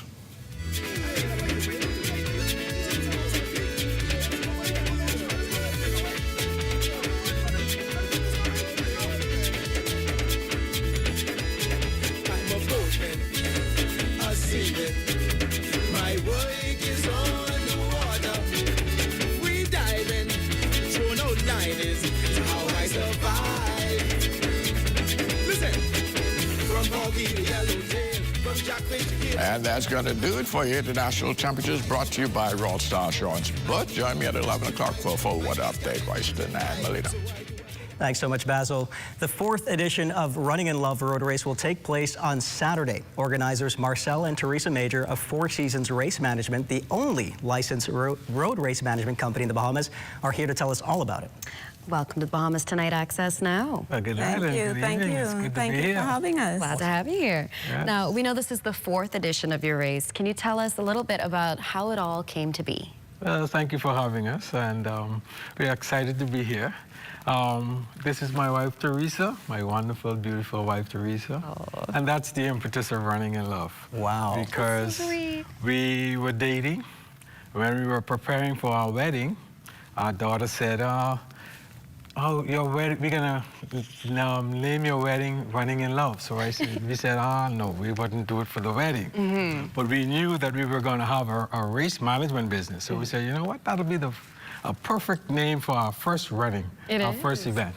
And here it is, thanks to our daughter. Running in Love, it's been now 4 years, could you believe it? Incredible. Wow. She coined the name, and now it just keeps on. It just kept going and going, and because we try to just, love each other as we brought together to do it. That's a beautiful story at the beginning. Now, as part of the event, you have to register as a pair, as a duo. And I think that's very interesting, given that Valentine's Day is coming up soon. So how important is it for couples that be racing and registering as a duo? What's the significance of that? Well, it's very important because you want to always try to do something different. And running as a duo, it allows you to take in the breeze of the ocean as you walk from Arawaki straight up to Go Slow Bend. You can hold hands, you can talk, you can whisper with nothing in the air. Or if it's your son or your daughter, you can just sit and walk and then, or try to beat them or whatever. Yes. So it's a good time to really bond and do something unusual rather than the flowers and the cologne. Or dinners, yeah. Dinner on Valentine's. So we look forward to it every year. I would also imagine it's pretty good team building because, of course, at some point, someone's going to be like, oh, I don't know, and you get to give them that encouragement and we can do these difficult things. Because there is also an award for the first couple to cross the finish line together now. You have to cross it together. And then the first duo, there's an award for second and third for the first duo to cross the finish line together. So now I have to ask, because I'm not much of a runner myself, how experienced or how fit do you have to be to run this race? Is it something that it's like strictly a running race, or can we walk it? You can walk, you can skate, you can push. There we go. Okay. You can run, you can cycle. So we just want you to get out there and move with somebody you love. And that's why we call it running in love. Because it doesn't have to be a spouse. It can be a family member. It can be a friend. It can be a coworker. Just somebody you want to, connect with. And that's the whole impetus of it. We want people to connect. Want people to come together and do things together. And that's what keeps us unified, and that's what we need in our society, especially these days when everybody goes their own way. So just take that 1 hour of running in love, and you go and you walk and you talk, and you get to reconnect with that person. You're not on your phone. Yeah. Love is all about connections, and yes, that's a really beautiful thing. I can't go without noticing your medals, and I want you to show if you can. They're very interesting. They look incredible. These are medals designed, my wife loved to say, designed by me. I usually do the design for our events. Okay. I design the shirts. I design most of our medals. She has some input on them sometimes. I'm not sure if our audience can see that, but they open up. It's a locket. They're lockets. Wow. It's a love heart and a locket. So you can put a photo in it, and it's a lifesaver and a life medal that you can keepsake, forever. What a wonderful and every souvenir. finisher that crossed the finish lines gets one of these. All of our events, we have finishers medals. And this is for all ages, correct? Yes? It's for all ages. You can have little siblings running together, twins, mother and baby, anyone who wants to participate. I call it when love meets the asphalt. Beautiful. Well, Marcel and Teresa, thank you so much for joining us tonight. It sounds like it's going to be an absolutely amazing event. We hope to have you back soon. Thank you for having us. And now it's time to turn things over to Total Sports to see what's on tap. Buddy Buckets on the move yet again. Details of that story and more coming up in sports. Comfort Suites Paradise Island is the best-kept secret in the Bahamas. Located directly next door to the Atlantis Resort, you'll receive all the privileges of an Atlantis guest with all the benefits of a Comfort Suite stay. Enjoy everything Atlantis has to offer, including Aquaventure Water Park, plus all the amenities of Comfort Suites. Free Wi-Fi, free breakfast daily, and kids stay, play, and eat free. Visit ComfortSuitesPI.com. Maybe we can make it alright, and it hurts with every heartbeat, so I don't look back. Still I'm dying with every step I take, but I don't look back. What makes your heart beat?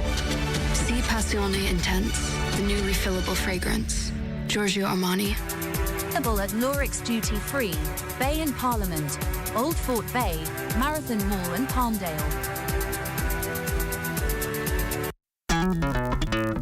Throughout our lifetime, we must all make decisions. No matter how we choose, the right one just needs to be made. Like having J.S. Johnson Insurance Agents and Brokers as your insurance partner. We've been serving the Bahamas for over 100 years. Whether you need home, motor, marine, or commercial insurance, make the right decision. Call 397-2100 or visit jsjohnson.com. JS Johnson Insurance, peace of mind. Hey, it's your honorary pump attendant back again with another episode on the do's and don'ts at a service station. Let's go. What you ain't gonna do is just pull up to any dispenser and put the nozzle inside your car without reading the signs. Because if you put the wrong fuel inside your car and the car mess up, you could be mad at us, all right? And then you have to walk or catch bus for about 3 to 18 months. What you're supposed to do is read the signs. We place signs all over the dispenser to tell you which fuel is which. Because you put the wrong one in your car, say bop, and you could be mad at us. You could be, oh, what happened to my car? No, it's you who ain't read. It say diesel, diesel, one word, diesel. You got up, and you mad at us. Read, that's all you have to do.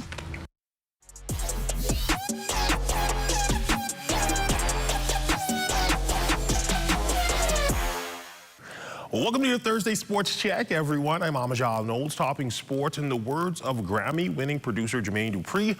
Welcome to Atlanta. This is where the players play. Hopefully that's the case for Miami basketball star Buddy Hield, as he's officially on the move yet again.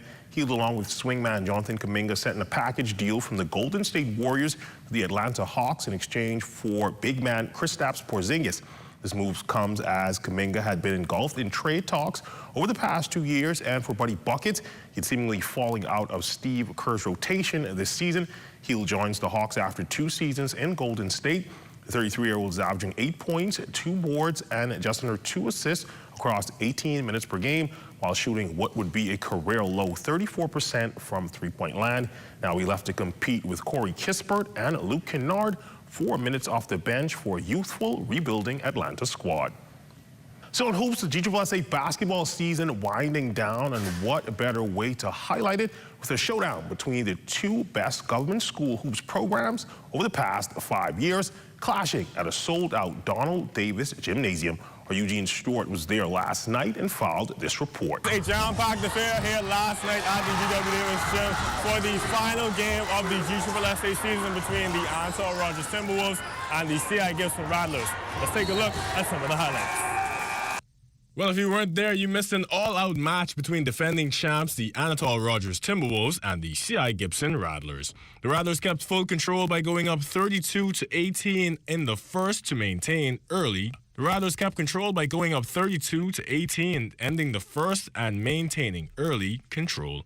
Anatol still without head coach Danico Bowles, getting a quick regrouping during the half, coming out to a close 2-point deficit, making it 42-40. In the final quarter, it will be a lights-out game from Darius Hanna to make it 56-53, and the Rattlers would put a stinging on the Timberwolves, 63-57. We get better today, and we did. Our big man didn't get going. He's battling the flu, but no excuse. You know, a win is a win. And they played hard on the defensive side of the ball, and that's what we wanted. You know, we made shots when we needed to. But Anatol just came up and they played tough. You know what I mean? We went up 20-something and made it a game, and we was able to pull out down the stretch. But very good team. And if we buck them in the playoffs, we got to be ready and prepared. The GSSA playoff series for all divisions begin next week, Monday. For ZNS Total Sports, I'm Eugene Stewart.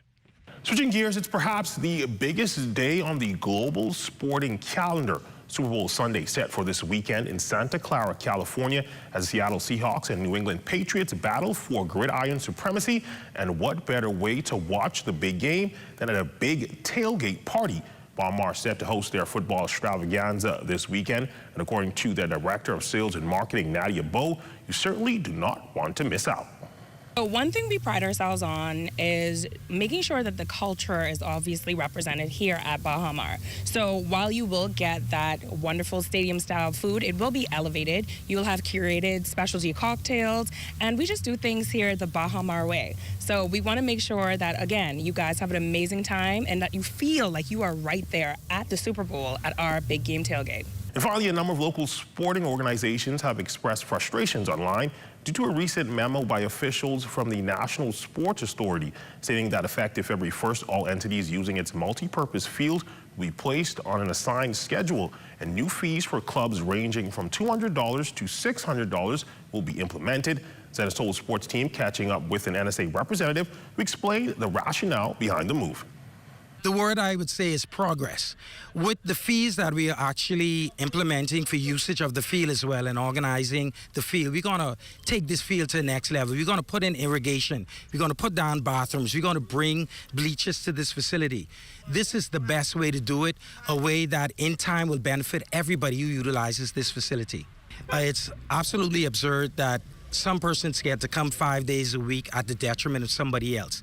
There was no schedule here, so we implemented that to create equity and fairness. We also wanted to ensure safety for everybody using the field. We're presently having persons throwing javelins and discus within inches of somebody who's running or playing soccer or flag football. So this whole initiative is just simply to bring an organized field or play for the field, and to bring some kind of safety measures for the field as well. And that's been a look at your sports on this Thursday. I'm Amajal Knowles, signing out until tomorrow.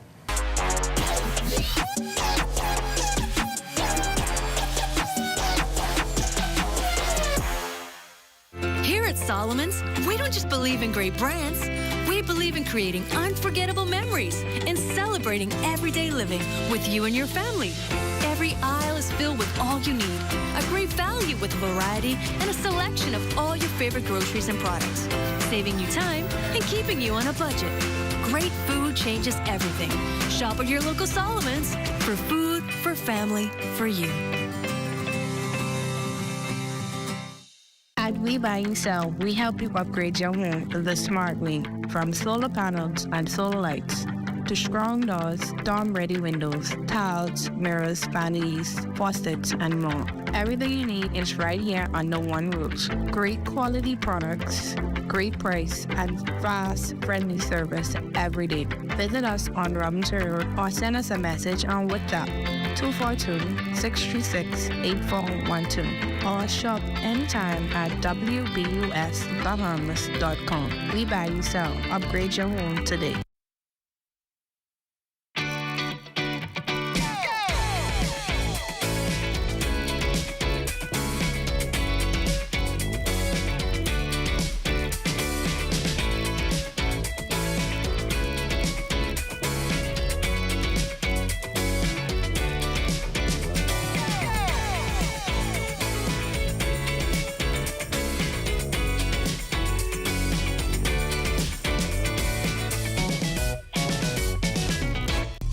Come and visit us at Shop Smart, 'cause everything is here. Yes, we have it all for you. Toys, clothing, office supplies, appliances, custom cut blinds, bedding, drapes, and rugs. Come and visit us on Mackey Street, 2 blocks down from Wolf Road. Call us at 698-1052. Shop Smart, Shop Smart, that's Shop Smart. Oh, everything is here.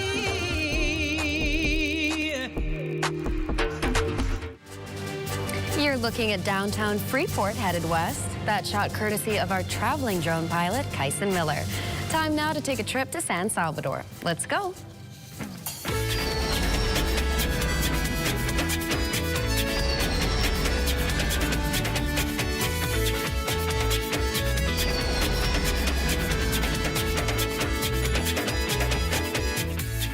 History made right here in the Bahamas. In the early hours last Saturday morning, San Salvador became the finish line for a remarkable feat of endurance and determination as Belgian skipper Quentin Dubois completed a record-breaking solo crossing of the Atlantic Ocean. I started on January 6th from Cadiz in the south of Spain, and I crossed the Atlantic Ocean. That was about 7,200 kilometers. It's equal to 3,800 nautical miles. And I crossed the Atlantic Ocean in 24 days and 19 hours. And I arrived right in front San Salvador Island on Saturday in the night. To prepare for his solo journey, Dubois trained both mentally and physically, working with a mental coach to handle long periods of isolation. His physical preparation, including running and other cardio. He also carefully planned his food and water for the voyage. I use food that is in small aluminum bags. It works a little bit like cans, but it's in small bags. And you can preserve it for a very long period of time. So I bring all the food with me on the boat.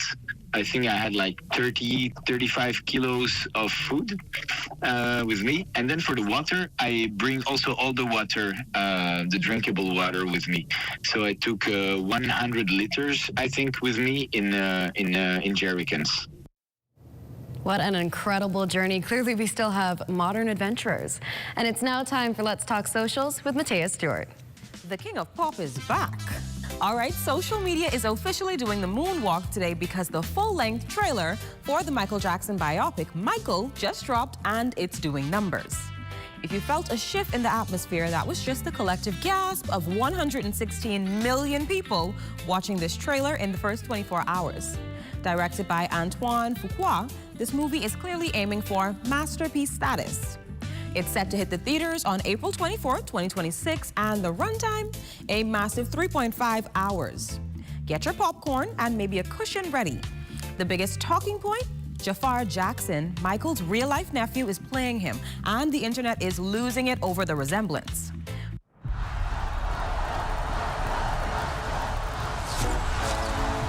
You're confident.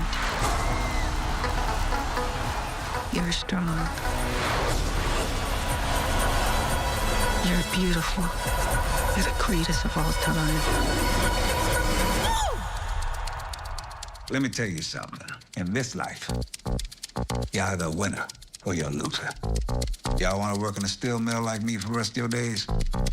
No, sir. Yeah, because I sure as hell don't. Y'all willing to fight for it? Yes, sir. I need to hear you a little louder. Y'all willing to fight for it? Yes, sir.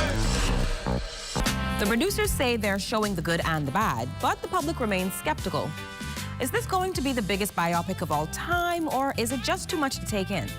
One thing is for sure, 2026 is officially the year of the gloved one. What do you think? Does Jafar have the aura to pull this magic off, or is some magic better left in the past? I'm Matea Stewart, and I'll see you next week. I honestly can't wait to see it, right? They're taking a risk. I know the MJ fans are going to be looking at that with a magnifying glass. I hope they paid You got to give it a attention. chance. You got to give it a chance, right? Yeah. And if the trailer is anything, I think it's going to be starting something. Yeah. Oh, God. Right? You're on a roll this week. That's going to do it for Access Now for tonight. We'll see you tomorrow night for a special Access to Entertainment that you really don't want to miss. It's true. And stay tuned for the rundown on leadership with Ahmad Rashad. That's coming up right after this. Good night, everybody. Everybody.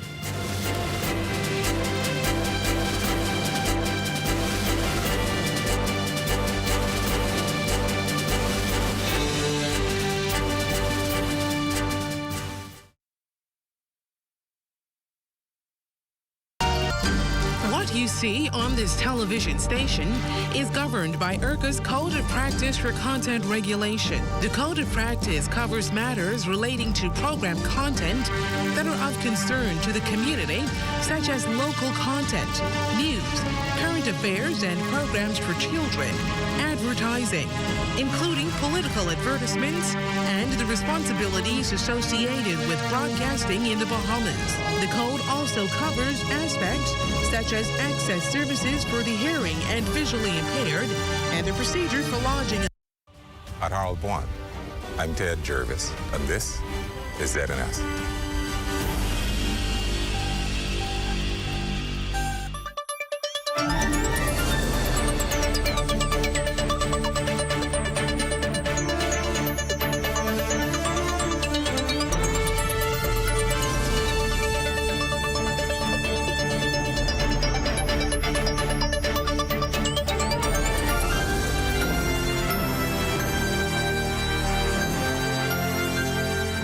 Ladies and gentlemen, boys and girls, leaders from all generations, good evening and welcome to the Rundown on Leadership. This is the place where we challenge assumptions, elevate standards, and disrupt leadership practices that no longer serve people, organizations, or performance. I am your host, Ahmad Rashad Thompson, and I'm so excited to be with you tonight. I want to start tonight's episode with a blaring truth. I miss y'all, man.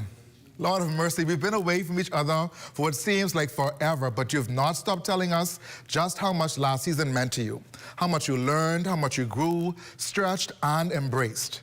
So many of you have shared with me how much these 60 minutes every Thursday evening means to you, and for that, we are grateful. As always, I have to pause and thank you, our loyal audience, for running it down with us week after week. And now I get the honor to say year after year. Your voice, your presence, your hunger for real dialogue is what keeps this show alive. We are so grateful that you continue to share your feedback with us by letting us know how valuable you find our time together. We created this show with leaders like you in mind. Leaders that want to be better, that know they are called to greater. So we want to thank you for your trust and your support. So, while we've been away, a lot has transpired. We've watched leadership decisions make headlines for the right and the wrong reasons. We've seen leaders step down unexpectedly, others step into roles unprepared, and some hold on to power while losing the people. We've seen organizations wrestle publicly with culture issues that were ignored privately for years. We've watched trust erode in real time through a single statement, a single decision, or a single moment of poor judgment. Here at home, leaders have been challenged on transparency, accountability, and communication. Across the region, we've seen conversations about governance, succession, and institutional confidence take center stage. And internationally, leadership missteps from boardrooms to global platforms have reminded us just how visible, fragile, and consequential leadership truly is. Not because leaders are under attack, but because expectations have changed. People are no longer watching what leaders do, they're watching how they decide, who they consider, and whether leadership aligns with values, not just results. And that's why this moment and this show matter. I've said it before and I'll say it again. We are not just facing a leadership challenge, ladies and gentlemen. We are indeed facing a global leadership crisis. Institutions are no longer assumed to be credible. They are being scrutinized. Trust is no longer implied, it must be demonstrated. And too often, promises are recycled in language but not fulfilled in action. Across boardrooms and parliaments, classrooms and congregations, people are no longer asking for perfect leaders. They are expecting present leaders. Leaders who are decisive, grounded, self-aware, and prepared for the future they are actively shaping. In 2026, leadership will be measured less by intention and more by impact. Less by position and more by posture. Less by rhetoric and more by responsibility. This is the moment that is calling for leadership that is clear, courageous, compassionate, and future-minded. Not as ideals, but as operating standards. This year is different, both for the landscape of leadership and for our show. This is not just another show, ladies and gentlemen. This is not commentary. This is not leadership hype. This, ladies and gentlemen, is a leadership state of the union. Because here's the truth that leaders must face, especially here in the Bahamas, across the Caribbean, and in every organization represented by our viewers. Leadership is being tested like never before. In our nation, we are on the brink of a general election. Silly season is what they call it. That will indubitably disrupt our present and set the course for our future. Employees and voters alike are disengaged. Trust is fragile, performance is inconsistent, and too many leaders are relying on methods that worked yesterday to solve problems that belong to tomorrow. In 2026, leadership will not be evaluated by your title or your tenure, how long you've been in the seat or how long you vowed for the seat. Instead, it will be evaluated by clarity, courage, and results. The question, ladies and gentlemen, is no longer, are you in charge? The question becomes, are you effective? And effectiveness now requires a shift. Tonight, I'm opening this season with a high-level leadership masterclass under the theme, the 7 most important shifts every single leader must make in 2026. Let me be very clear with you. These are not trends. These are not theories. These are the leadership adjustments required to build trust, sustain performance, and lead people well in a rapidly changing environment. These shifts will determine whether your organization grows or stalls, whether your people feel inspired or invisible, and whether your leadership compounds value or quietly drains it. This season, the Rundown on Leadership will challenge leaders to think deeper, lead braver, and decide better. We are raising the standard. We are elevating the conversation, and we are unapologetic about the level of leadership this moment demands. So whether you're leading a team, an organization, a community, or a nation, this conversation is for you. Welcome to the new season. Welcome to the Leadership Reckoning. Welcome to the Rundown on Leadership. So here's what I need you to do for me right now. As always, hit the share button, text a friend, tag a colleague, WhatsApp the Prime Minister for Lord's sake. Season 2 of the Rundown on Leadership is starting right now, and anyone with any good sense is locked into the ZNS TV network because we are about to run it down. Ladies and gentlemen, this is the Rundown on Leadership, and your breakthrough is right after this break.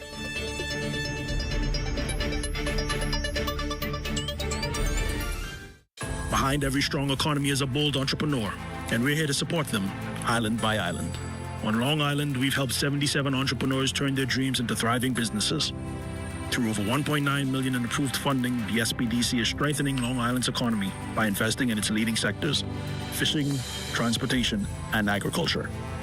No matter the island, every business we support strengthens the economy, starting with yours. SBDC, Bahamas.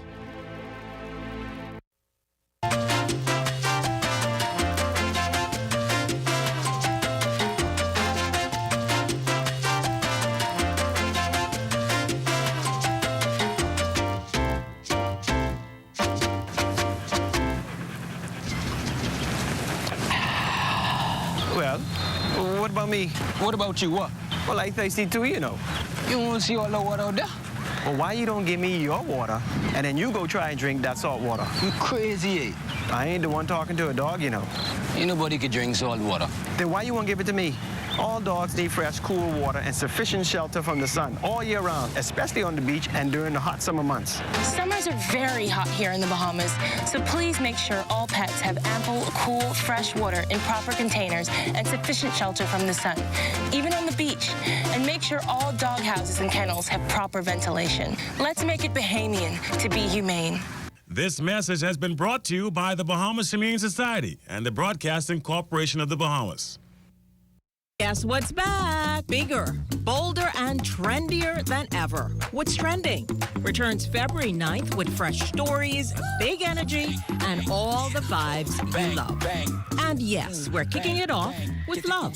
Join us Monday through Thursday at 6 p.m. on the ZNS network, because if it's trending, we're talking about it.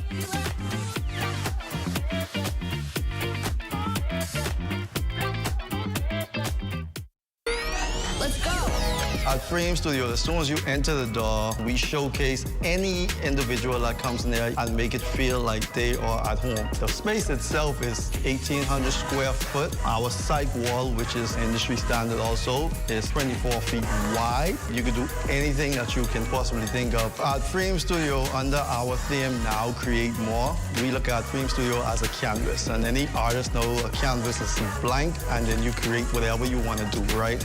So we have where you could rent tools. We even have workstations that people could rent out. To anyone inspiring to do what I've done, or what my colleagues have done, or any other journey, I would say to you, don't be afraid. The worst someone can actually tell you is no. So if you have a vision, you have an idea, not everyone will get it. But if you believe in your vision, you believe in your idea, I say go wholeheartedly at it. For more information about the Creative Entrepreneurs Initiative and the Crafting the Bahamas workshops, email info@sbdcbahamas.com or call us at 461-7232.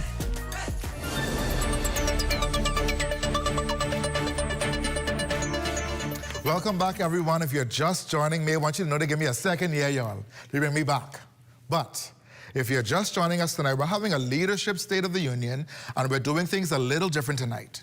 Tonight is just you and me. Tonight is personal. No guest, no panel, just a clear mandate to help you lead better, stronger, and wiser all 2026 long.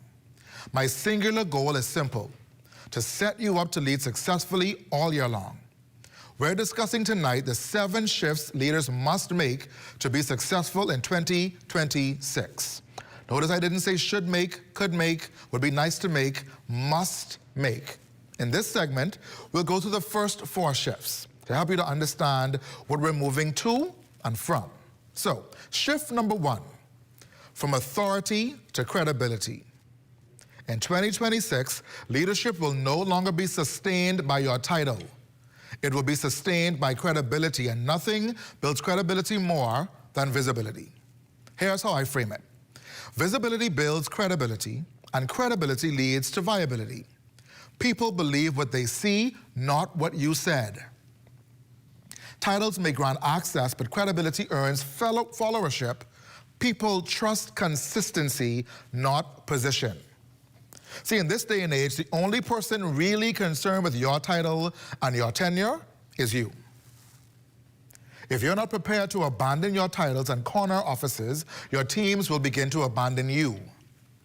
Authority can be assigned, but credibility must be earned every single day.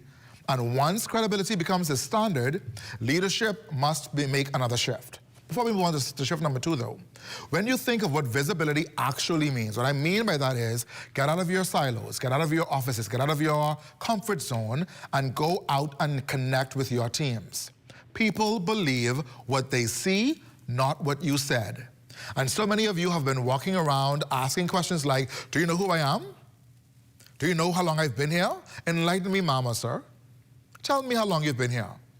So many people have been walking around these organizations for 47 years and they do nothing with sense. You don't want to be indicted for your legacy. You want to be remembered for your legacy. So many of us have confused authority with control, have confused authority with your title and your tenure. And like I said earlier, the only person that cares about that is you. Your teams want to see you doing what you said you would do. When your words and your actions don't agree, when there is incongruence with what you said and what you did, all it means is you is lie. No need to get fancy with that. If what you said is not what you did, it means that you lie. You is lie. You is tell false truths.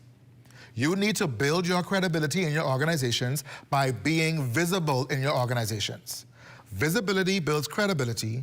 Credibility leads to viability. People believe what they see, not what you said. It leads us to shift number 2, shifting from control to accountability. Too many leaders confuse control with leadership. But the trouble is, in some cases, control only creates or fosters compliance. Control manages behavior while accountability builds ownership. Micromanagement signals mistrust. Micromanagement is a clear signal of your insecurity as a leader. But clear expectations drive performance. Let me tell you a secret. Lean in a little bit closer for me, please. If you've ever had to announce, hear ye, that you're the manager or the person in charge, chances are no one believes you. You probably don't believe yourself. Always remember this. Leaders inspire, cowards intimidate. People don't resist accountability, they resist how it's delivered. And some of you have been walking around organizations in your environments, in your churches, in your homes, lauding your positions over people's head, thinking that solidifies your role as a leader. But 9 times out of 10, you don't believe it, and neither do your team members. I've never had to hear my father say to me, I'm your father, because I recognize the authority he had in his role. But I also recognize that he understood his authority. He didn't have to convince himself that he was my father or the owner or the leader of our home. But you have, for so many years, had to walk around and let everybody see the title on the door, the title in the email, just to remind yourself, or convince yourself rather, that you were worth the title they called you. When you find yourself having to lord your position, having to lean over people, micromanage situations, it is a testament of your poor and weak leadership.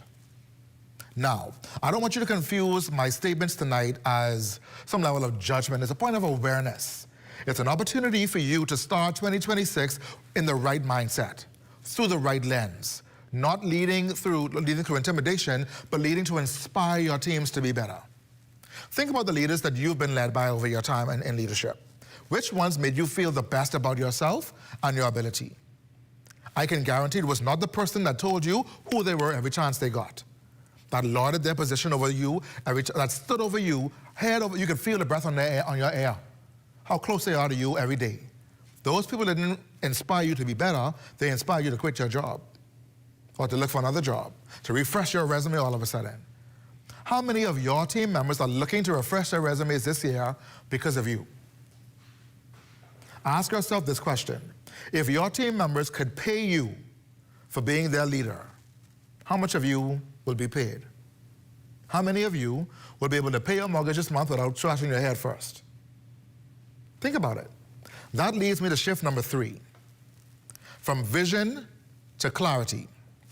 Now, let's not get excited. The Bible does say that where there is no vision, the people will perish. But in 2026, vision alone will not lead to success.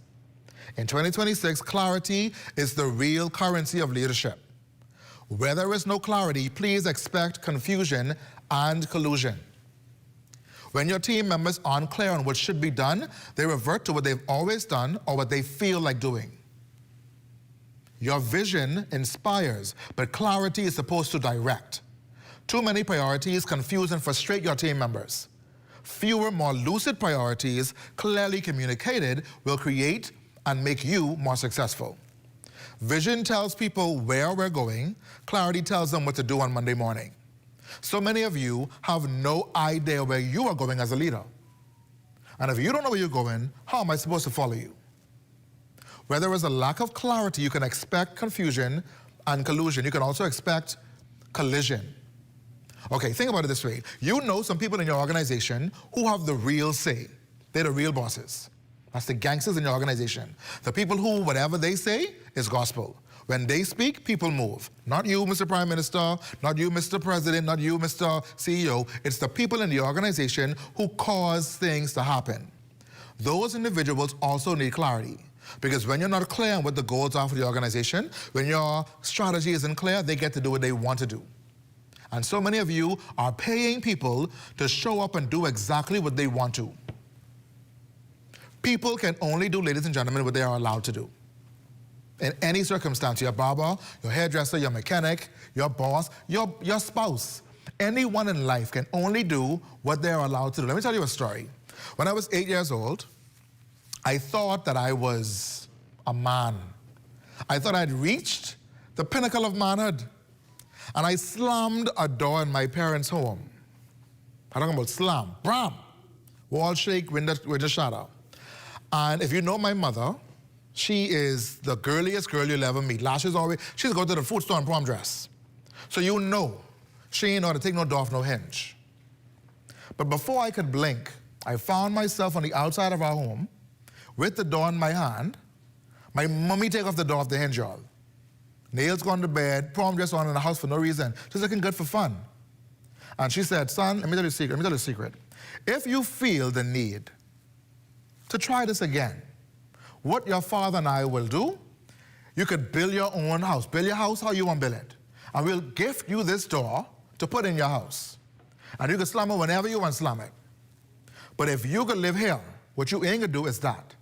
Now, am I saying to you that you should treat your team members and your adult colleagues like children? No. But I'm saying to you, I haven't slammed the door in 30 years. My own car door is closed and lean in to make sure it closed right. Because there was a boundary set, there was an expectation clearly laid out that you will not be able to behave this way in this house as long as you live with this people. Now, if you're feeling yourself, build your own house, get this door, we'll sow a seed into your life. We'll give you the door, but you can't slam the doors in this house. Last year, I was in Grand Bahama doing a workshop. And in the training room that I was in, the door closes behind you automatically. and the door slammed, y'all. I almost had a stroke.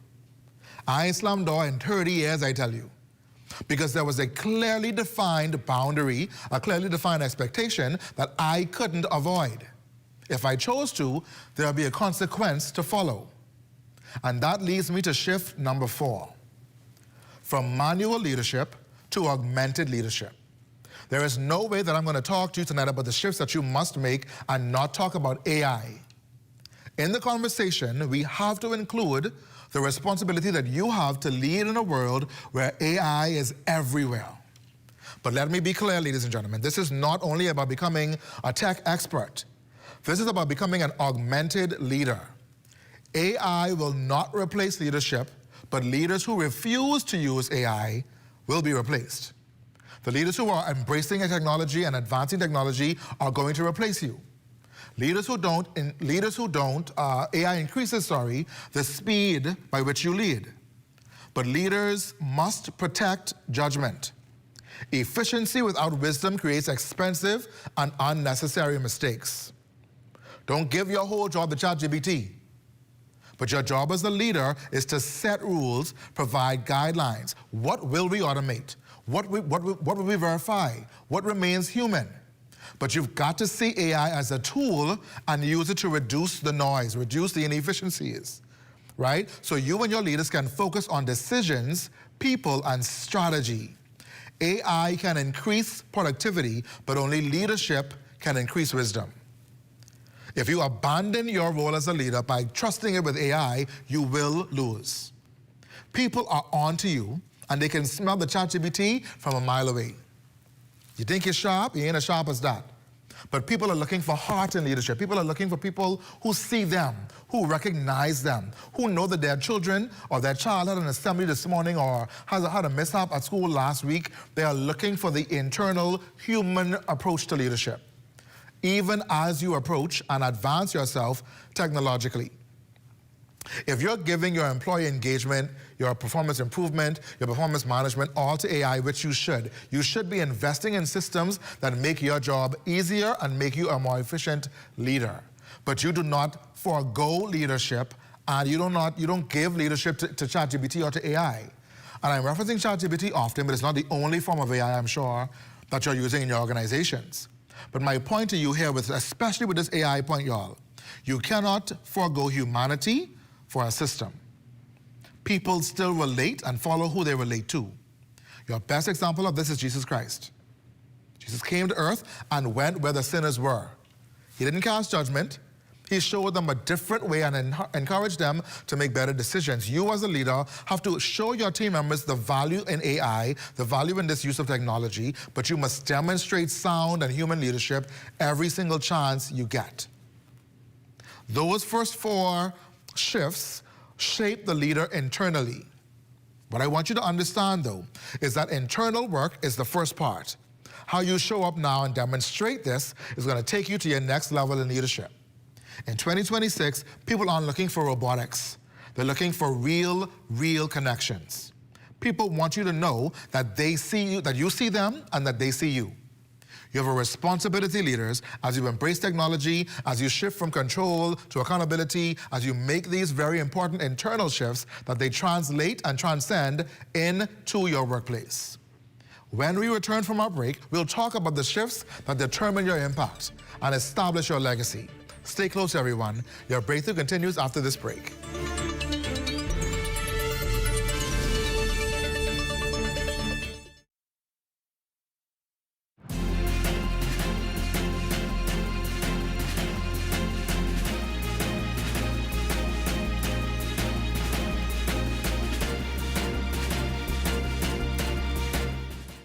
Our mandate on the mission statement for the program is to develop community leaders and nation builders through the art of Jonkono. The future belongs to them, so being able to instill the culture in young people and at the same time make them productive citizens of the society is basically what our program offers.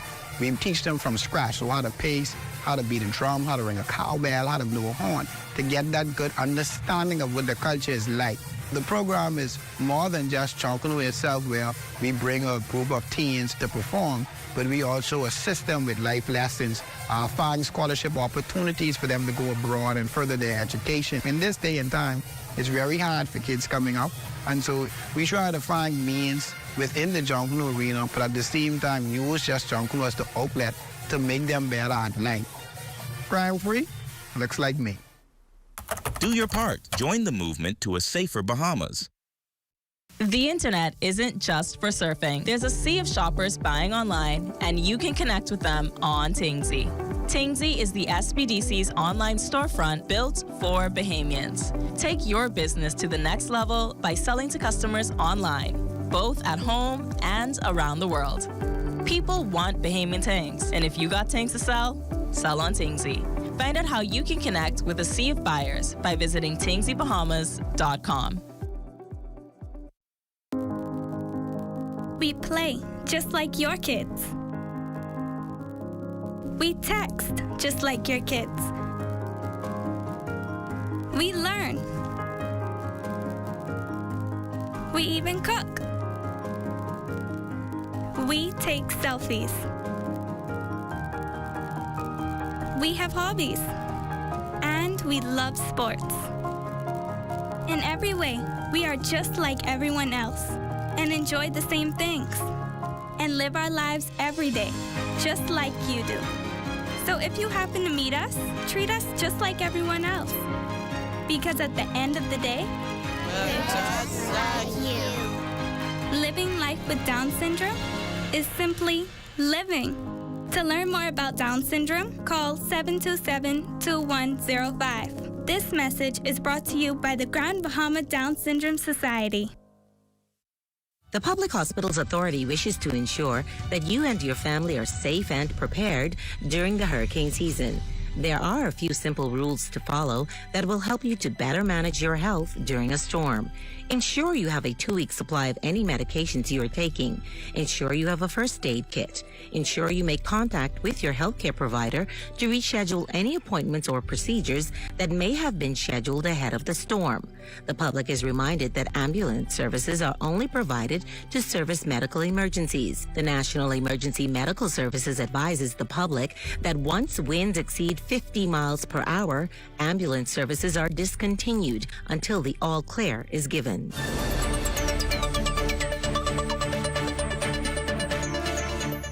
Welcome back, everyone. If you're just joining us tonight, we've switched things up just a little bit. We're sharing the 7 shifts we believe every leader must make to lead successfully in 2026.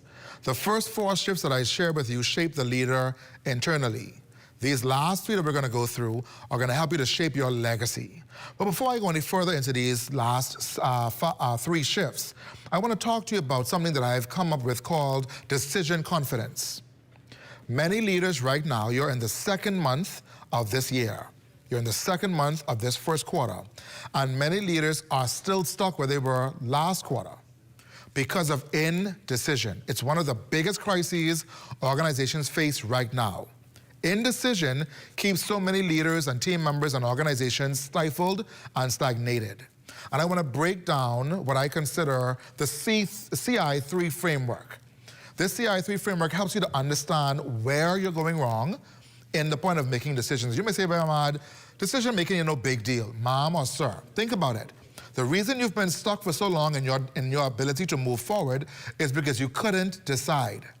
How many meetings have you attended last year where the same agenda item repeats itself every week, every month? That is because of indecision. So, the CI3 framework has 3 intelligences, if you will. The first is clarity, the second is courage, the third is credibility. So clarity speaks to the fact that it's the discipline of pausing long enough to define what's really at stake. What are you really trying to accomplish by making this next decision? When you were unclear, I told you earlier, you can expect to see confusion, collusion, and collision, right? It's how you distinguish between noise and nuance, between what's urgent and what's important. The second intelligence is courage intelligence. So many leaders are walking around afraid of what they can say, how they can react. A decision needs to be made no matter how they're going to react. There's going to be reaction and a saying anyway. So courage intelligence is the ability to act on conviction even when consensus is easier. So many people shy away from the difficult decisions because they want to be liked. They want to be favored by their employees. Can I tell you a secret? Your employees want to be held accountable. They just concern themselves with how you're going to do it. People don't like to be disrespected or bullied, but they do like to be held to a level of account. The third intelligence is credibility intelligence. And credibility intelligence turns decisions into culture. The things you do or not do become your culture. And you do not get the culture you want, you get the culture you tolerate, ladies and gentlemen. If you let me come to work every day and do what I want and get paid for it, who would do different? If the people who come to your job every day, including you, get to do what you want to do and get paid for it, why would they not come and do what they want to do? Whether there's a lack of clarity, whether there's a lack of courage, whether there's a lack of credibility, people get to do what they want to and get paid for it. It's the sweetest job on earth. You have to set expectations. You have to lay the ground rules and give people parameters by which they can operate and the freedom to explore them.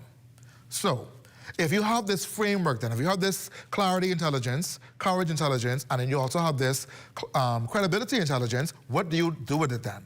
The next thing you have to do is understand the anatomy of the decision. What makes up a decision? There are 5 things that I believe constitute the makeup of a decision. The first is what's sparking the conversation right now. Why is there a need to have a conversation around making a decision? Right? What's triggered the need for the decision? What's happened in the organization? What's gone right or what's gone wrong to make you get to the point of, hey team, we have to make a decision right now. The next thing is, what is at stake? If we make this decision now, what is going to happen next? What's truly at stake if this decision goes right, wrong, or indifferent? What if it's never made? The third thing is the stakeholders. Who is going to be most impacted by this decision? So many people make decisions and then watch the fallout afterwards, not having spoken to the stakeholders first, or at least considering what they would be going through once the decision has been made. Who is involved? Who needs to be informed? This isn't about approval, it's about awareness, getting people to understand where we're going, why we're going there, who's going to be impacted once we get there. The fourth thing is solutions. What are your real options? Capture 2 to 3 visible paths forward, even if one feels obvious. Don't take the straight and narrow path. Consider what can we do to make the best decision for our teams, our organizations, and our stakeholders. And then lastly, share. So many people make these decisions in these soapboxes and these corner offices that have no idea that they haven't communicated it to their teams effectively enough. How will you communicate your decision? Strong decisions fall apart with weak delivery. You send the email, you send the blast, but who reads emails these days? When was the last time you read an email all the way through? So if you aren't reading it, how you want your team to make it too, to read it first? Set the standard, communicate, over-communicate the decision you've just made. So to recap that, what's causing the decision to be made? What's the spark, right? What's at stake when the decision has been made? Who are the affected stakeholders? What are the solutions we're working toward? And then lastly, how do we communicate, how do we share what this decision is going to mean for our organization? And that takes us to shift number 5. You're moving from talent acquisition to talent multiplication. Ladies and gentlemen, hiring talent is not enough anymore. Leaders must multiply it. Great leaders develop people, not just manage them. Growth is a leadership responsibility.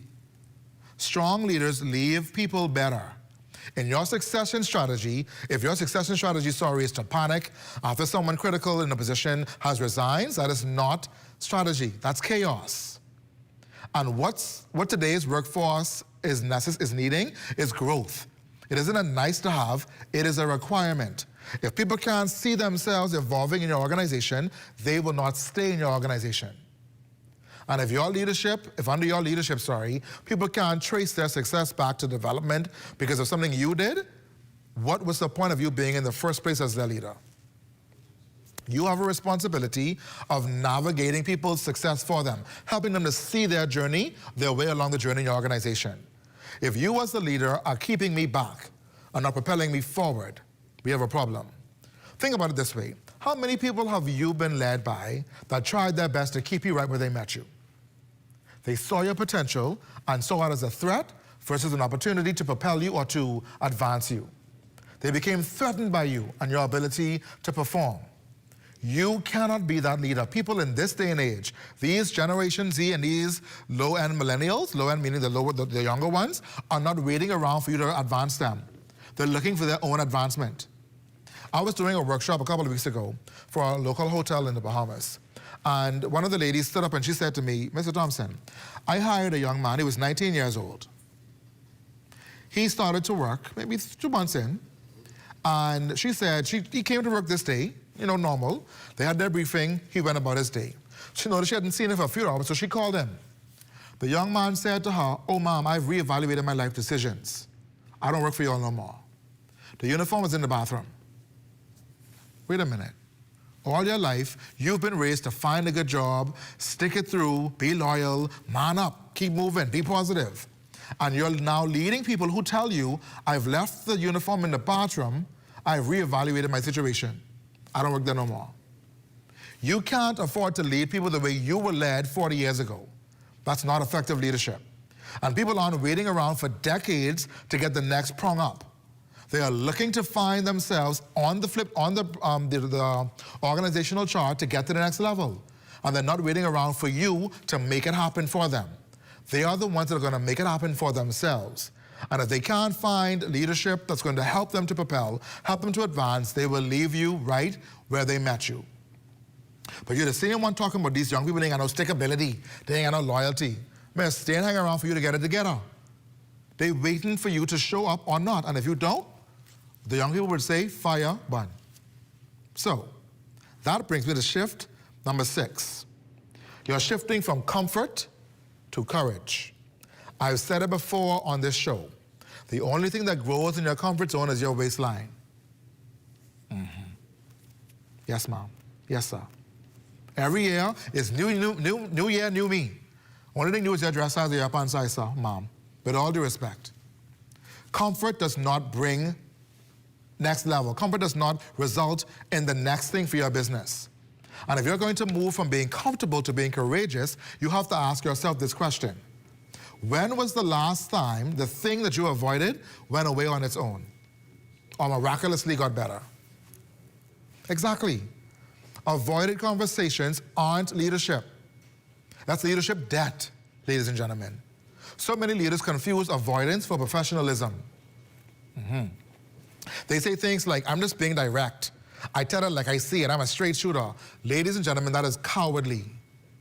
Leadership requires courage, and courage comes when the leader takes responsibility to evaluate a situation, critically think about what needs to be said, and then they do what's next, the right thing to do next. They thoughtfully communicate with their team members. People who say things like, I tell it like it is, I speak my mind, are cowards. Now, Ahmad, take it for the fine neck. No. It's too early in the new year for you to be doing foolishness. You have time to get it together. If you are not going to be sensitive enough, thoughtful enough to reevaluate what you need to say first and next, why should I trust you with my leadership? Why should I trust you with my career? If you shoot off at the mouth, how do I look to you for example of leadership? Real leaders take the time to evaluate what needs to be said. They find the best way to say it, and then they say it in the best opportunity, the best environment. Courage requires honesty and vulnerability. Feedback builds trust. Silence only protects you, not your teams or your culture, because culture erodes when issues are ignored. What leaders won't confront, organizations will eventually pay for. And many of your organizations are paying for it right now. We're about 38 days into the new year. And you're still doing the same old, same old. You're still showing up expecting things to be different, and you haven't shown up differently on your own. You haven't demonstrated to your team members what better looks like. You haven't laid out a clear expectation for them. You're the same leader going around saying they're supposed to know. She's been here for 25 years, she's supposed to know. Mom or sir, how do you know what they know? When is the last time you engaged them? When is the last time you asked them the question? Are you certain what needs to be done? Have you evaluated your policies in the last 10 years? Have you taken a moment to reflect on what is making us successful and what is keeping us back? Ladies and gentlemen, this is not the time to do what always has been done, expecting to never go you've never been. Said another way, you can never go where you've never been by doing what you've always done, ladies and gentlemen. It is physically impossible. And that takes us now to our final shift. Shift number 7, from leadership intuition to leadership intelligence. In 2026, leadership can no longer rely on instinct alone. Now, don't get me wrong, your experience still and will always matter. But intelligence now matters just as much. You see, intuition is shaped by past conditions, but leaders are now facing unprecedented complexity that requires you to use data to predict future outcomes. High-performing organizations lead with insight, not assumption.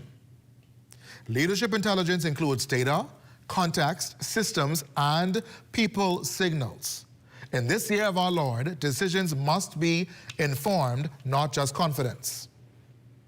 In 2026, the most dangerous leader is the one who relies solely on instinct. If you are going to be the leader that's relying on your gut feeling only, you're in trouble. Because 9 out of 10, that's just gas. Drink one club soda and belch. That ain't all you need right now to be your best version of yourself in 2026. People are relying on data to make informed decisions. Let me say it to you this way.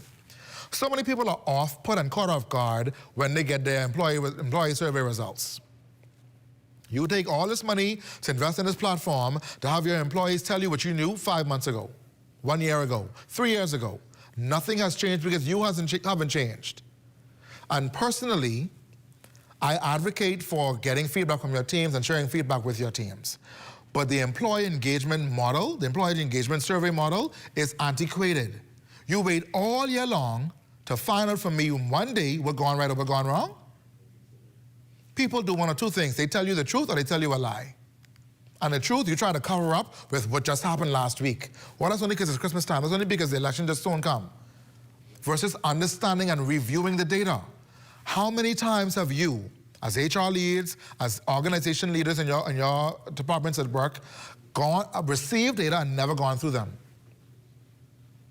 75% participation rate, 98% completion rate, but nothing has changed in the organization year over year. Ladies and gentlemen, it makes no sense to go to your teams for data and do nothing with the data. They have come to you before, they've given you this opportunity, they've given you this insight, they've given you their trust. Do something with the data. I'm not saying to you to abandon your instinct. You gotta use your good sense. Common sense is needed in leadership in this day and time. But ultimately, with that common sense, with your experience, with your intuition, must be data. HR leaders, let me talk to you for a minute. You cannot rely on instinct alone to staff and to attract new talent. This new generation has come out of the womb with information. They ain't gotta Google nothing, it's all in their hands. And if you're not going to meet them where they are, you're gonna lose them and they're gonna leave you where they met you. Data, information, intelligence, data that's going to influence and also encourage the movement of an organization is 100% required. It's not a nice to have in this day and age, ladies and gentlemen. You have to understand that without data, you won't be able to break barriers. You won't be able to break cycles of the same underperformance and inefficiencies in your organization.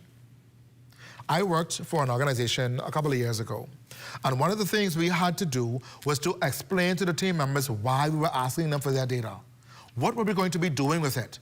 Where would it end up? What is the point of it? They had to see the connection between what I'm giving you now and what I expect to see in the future. And just because an employee said it in an employee engagement form doesn't make it true or actionable. But when your team members can point back to something and says, you know what, after we gave you feedback A, or after we had that meeting on the 7th of so-and-so, we saw improvement thereafter. But so many of you are walking around getting data and doing nothing with it, or in fact, avoiding data. That's not gonna take you where you need to go in leadership. Leaders today who are sound, who are advancing the future, who are taking things to the next level are the ones who use data and intuition. They take what they know, they take what they've experienced, and they bring it to the cutting edge. I want to encourage you before we go to our next break to think about the person in your organization or persons in your organization who are the most gangsterous. the ones who cause the most trouble, inciting all kind of riot, making all kind of confusion. Those are the people that know exactly what's wrong and know how to make it right, know how to make it better. Lean into them, engage them, stop avoiding them, stop ignoring them. The more you ignore them, the louder they get. Think about it. You picture them right now causing confusion in your last briefing. But if you tap into that gold mine, they know exactly what's going wrong and they know exactly what it will take to make things go better. Those are our 7 shifts that you must make over the course of this year. As we take our final break for the evening, I need you to understand, take a moment. My professor in college would say, postulate. Think about where you need to place the most focus right now. And when we come back, I want you to take that conversation even further, because we are going to come back to take it one step further before we go and end our episode for tonight. Stay close. Your breakthrough continues after this break.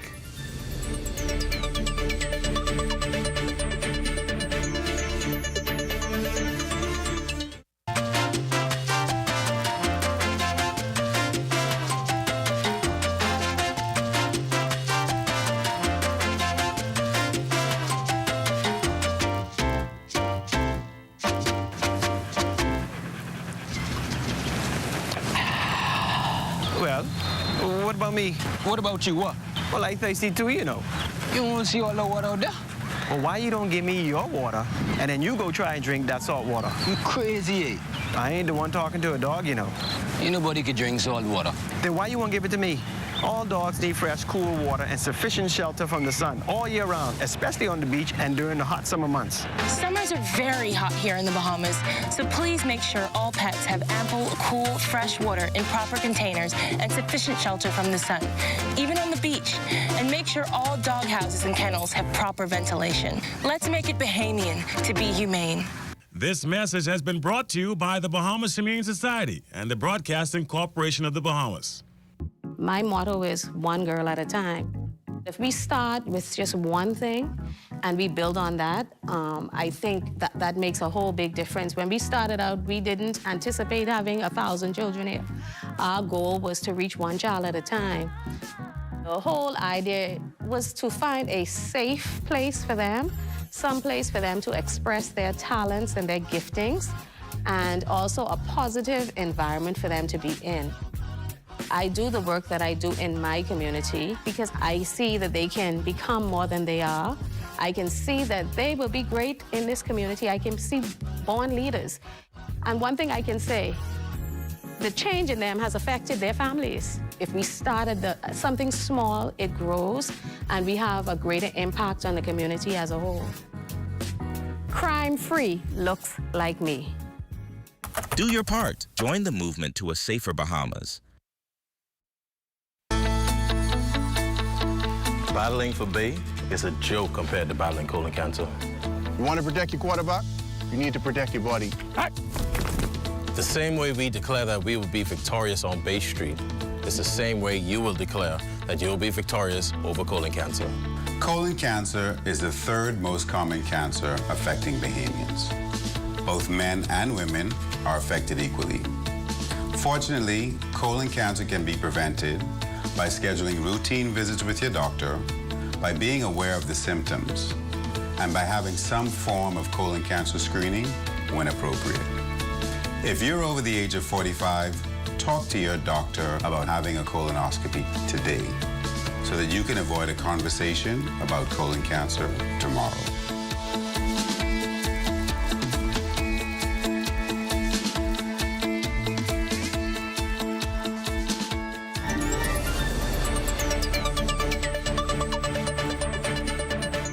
Ladies and gentlemen, we have spent this evening going over the 7 shifts that you must make as a leader if you're going to be successful in 2026. Before we go any further, though, I do want to give you a communication blueprint.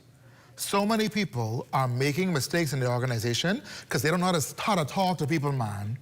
Who you think you're talking to is the question I want to ask you. And when people give you that look, miss, if you don't catch yourself and hold your head, I want you to avoid that trap in 2026. If you understand what you're going to be doing as a leader, then you understand how to communicate effectively. So I'm going to give you a blueprint for communication in 2026. Hold on to this for the rest of this year and your life. The first thing is, so I'm going to show you how to share decisions in a way that builds trust, not tension. If you communicate and you get confused afterwards, ain't nobody getting it. So the first thing is to clarify. Start with the why. Clearly, concisely, and confidently indicate why are we doing what we're going to be doing next. Let people know and see what it is that you're trying to be doing, okay? What are they doing? Why are we doing it? How will we get there? Be radically clear, okay? What specific problem are we facing? That's the question you should be asking yourself when you're going to be communicating something to your teams, okay? The second thing is impact. Say what this decision means for people, processes, and priorities. How will this affect our business?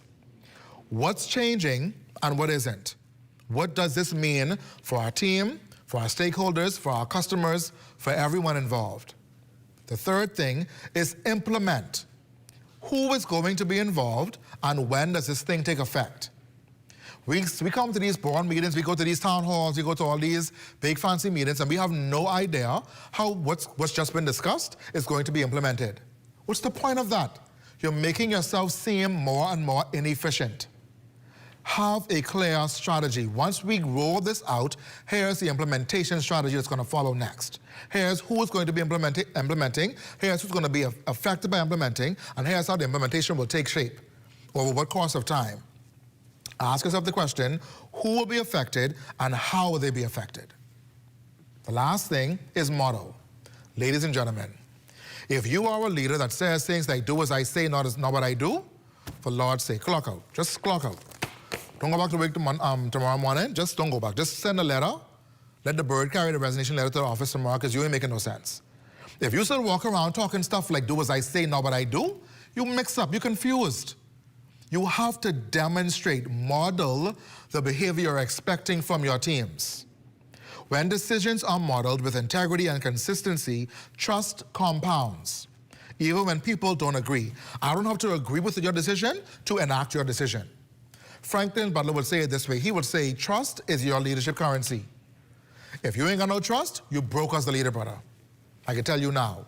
People need to be able to see their way forward through you as their leader. They need to be able to identify their next steps because you were involved. The question you must ask yourself is, do your words and your actions match? As I said earlier, if what you say and what you do don't match, you is lie. Let it sink in for a second. Now, that doesn't mean that there are moments when what you said and what you did didn't happen. It simply means you have to provide context and clarity in those moments. You are running a business. Things are going to go the way you plan all the time. But if it is that what you said and what you do are not the same, there should be an opportunity for you to come in as leader and give clarity as to why it didn't happen or couldn't happen and what is going to happen next.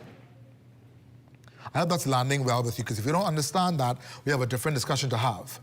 Ultimately, ladies and gentlemen, you must understand that where you want to go is not going to be fueled by where you've been. It's going to be influenced by that, but not end with that. You have to understand that the signals you're giving as a leader, this shows you where leadership is headed. Signals of what people now expect, and signals of what organizations will require to survive and thrive in 2026. Leadership will no longer reward comfort, ladies and gentlemen.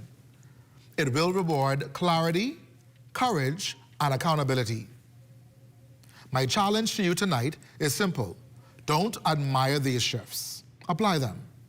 Don't discuss them, demonstrate them. Don't delay them, implement them. You need to understand that until people can see an example of leadership in you, they will not be the best version of themselves. People will do what they are allowed to do in any circumstance. I need you to adapt these shifts immediately in the morning. Go to your first meeting with one of these shifts prepared to roll out, to introduce, to exercise, to demonstrate. Demonstrative leadership sets you apart. Talking to yourself, ain't nobody into that. Nobody on that run. Those days are long gone. sounding good, having the right words, having the right spiel is no longer effective. People are challenging that right at every chance they get. Your young people, even your Generation X and baby boomers, you know, they are not interested in waiting around for foolishness. They want you to come up to make these shifts indelible in your organization. This season on the Rundown on Leadership, we're not doing things as business as usual. We will continue to have these conversations that challenge your thinking, that elevate your standards and that confront the realities that leaders must face. We are so grateful that you are joining us tonight at the beginning of our second season. We thank you for your patronage, for your support, for your encouragement, and for your correction. Thank you for running it down with us tonight for the beginning of our second season. We thank you for leading well. We thank you for being willing to shift. Be sure to stay locked to the ZNS network for the Bahamas tonight. It's the final newscast in the country with the latest in news and information with Carvel Pyfrom. For all of us here at ZNS, this is Amadu Shah Thompson for the Rundown on Leadership. Until next time, everyone, lead well, lead with vision, and lead with expectancy.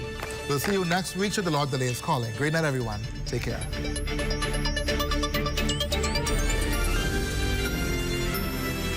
At Fort Montague, I'm Opal Roach. This is ZNS.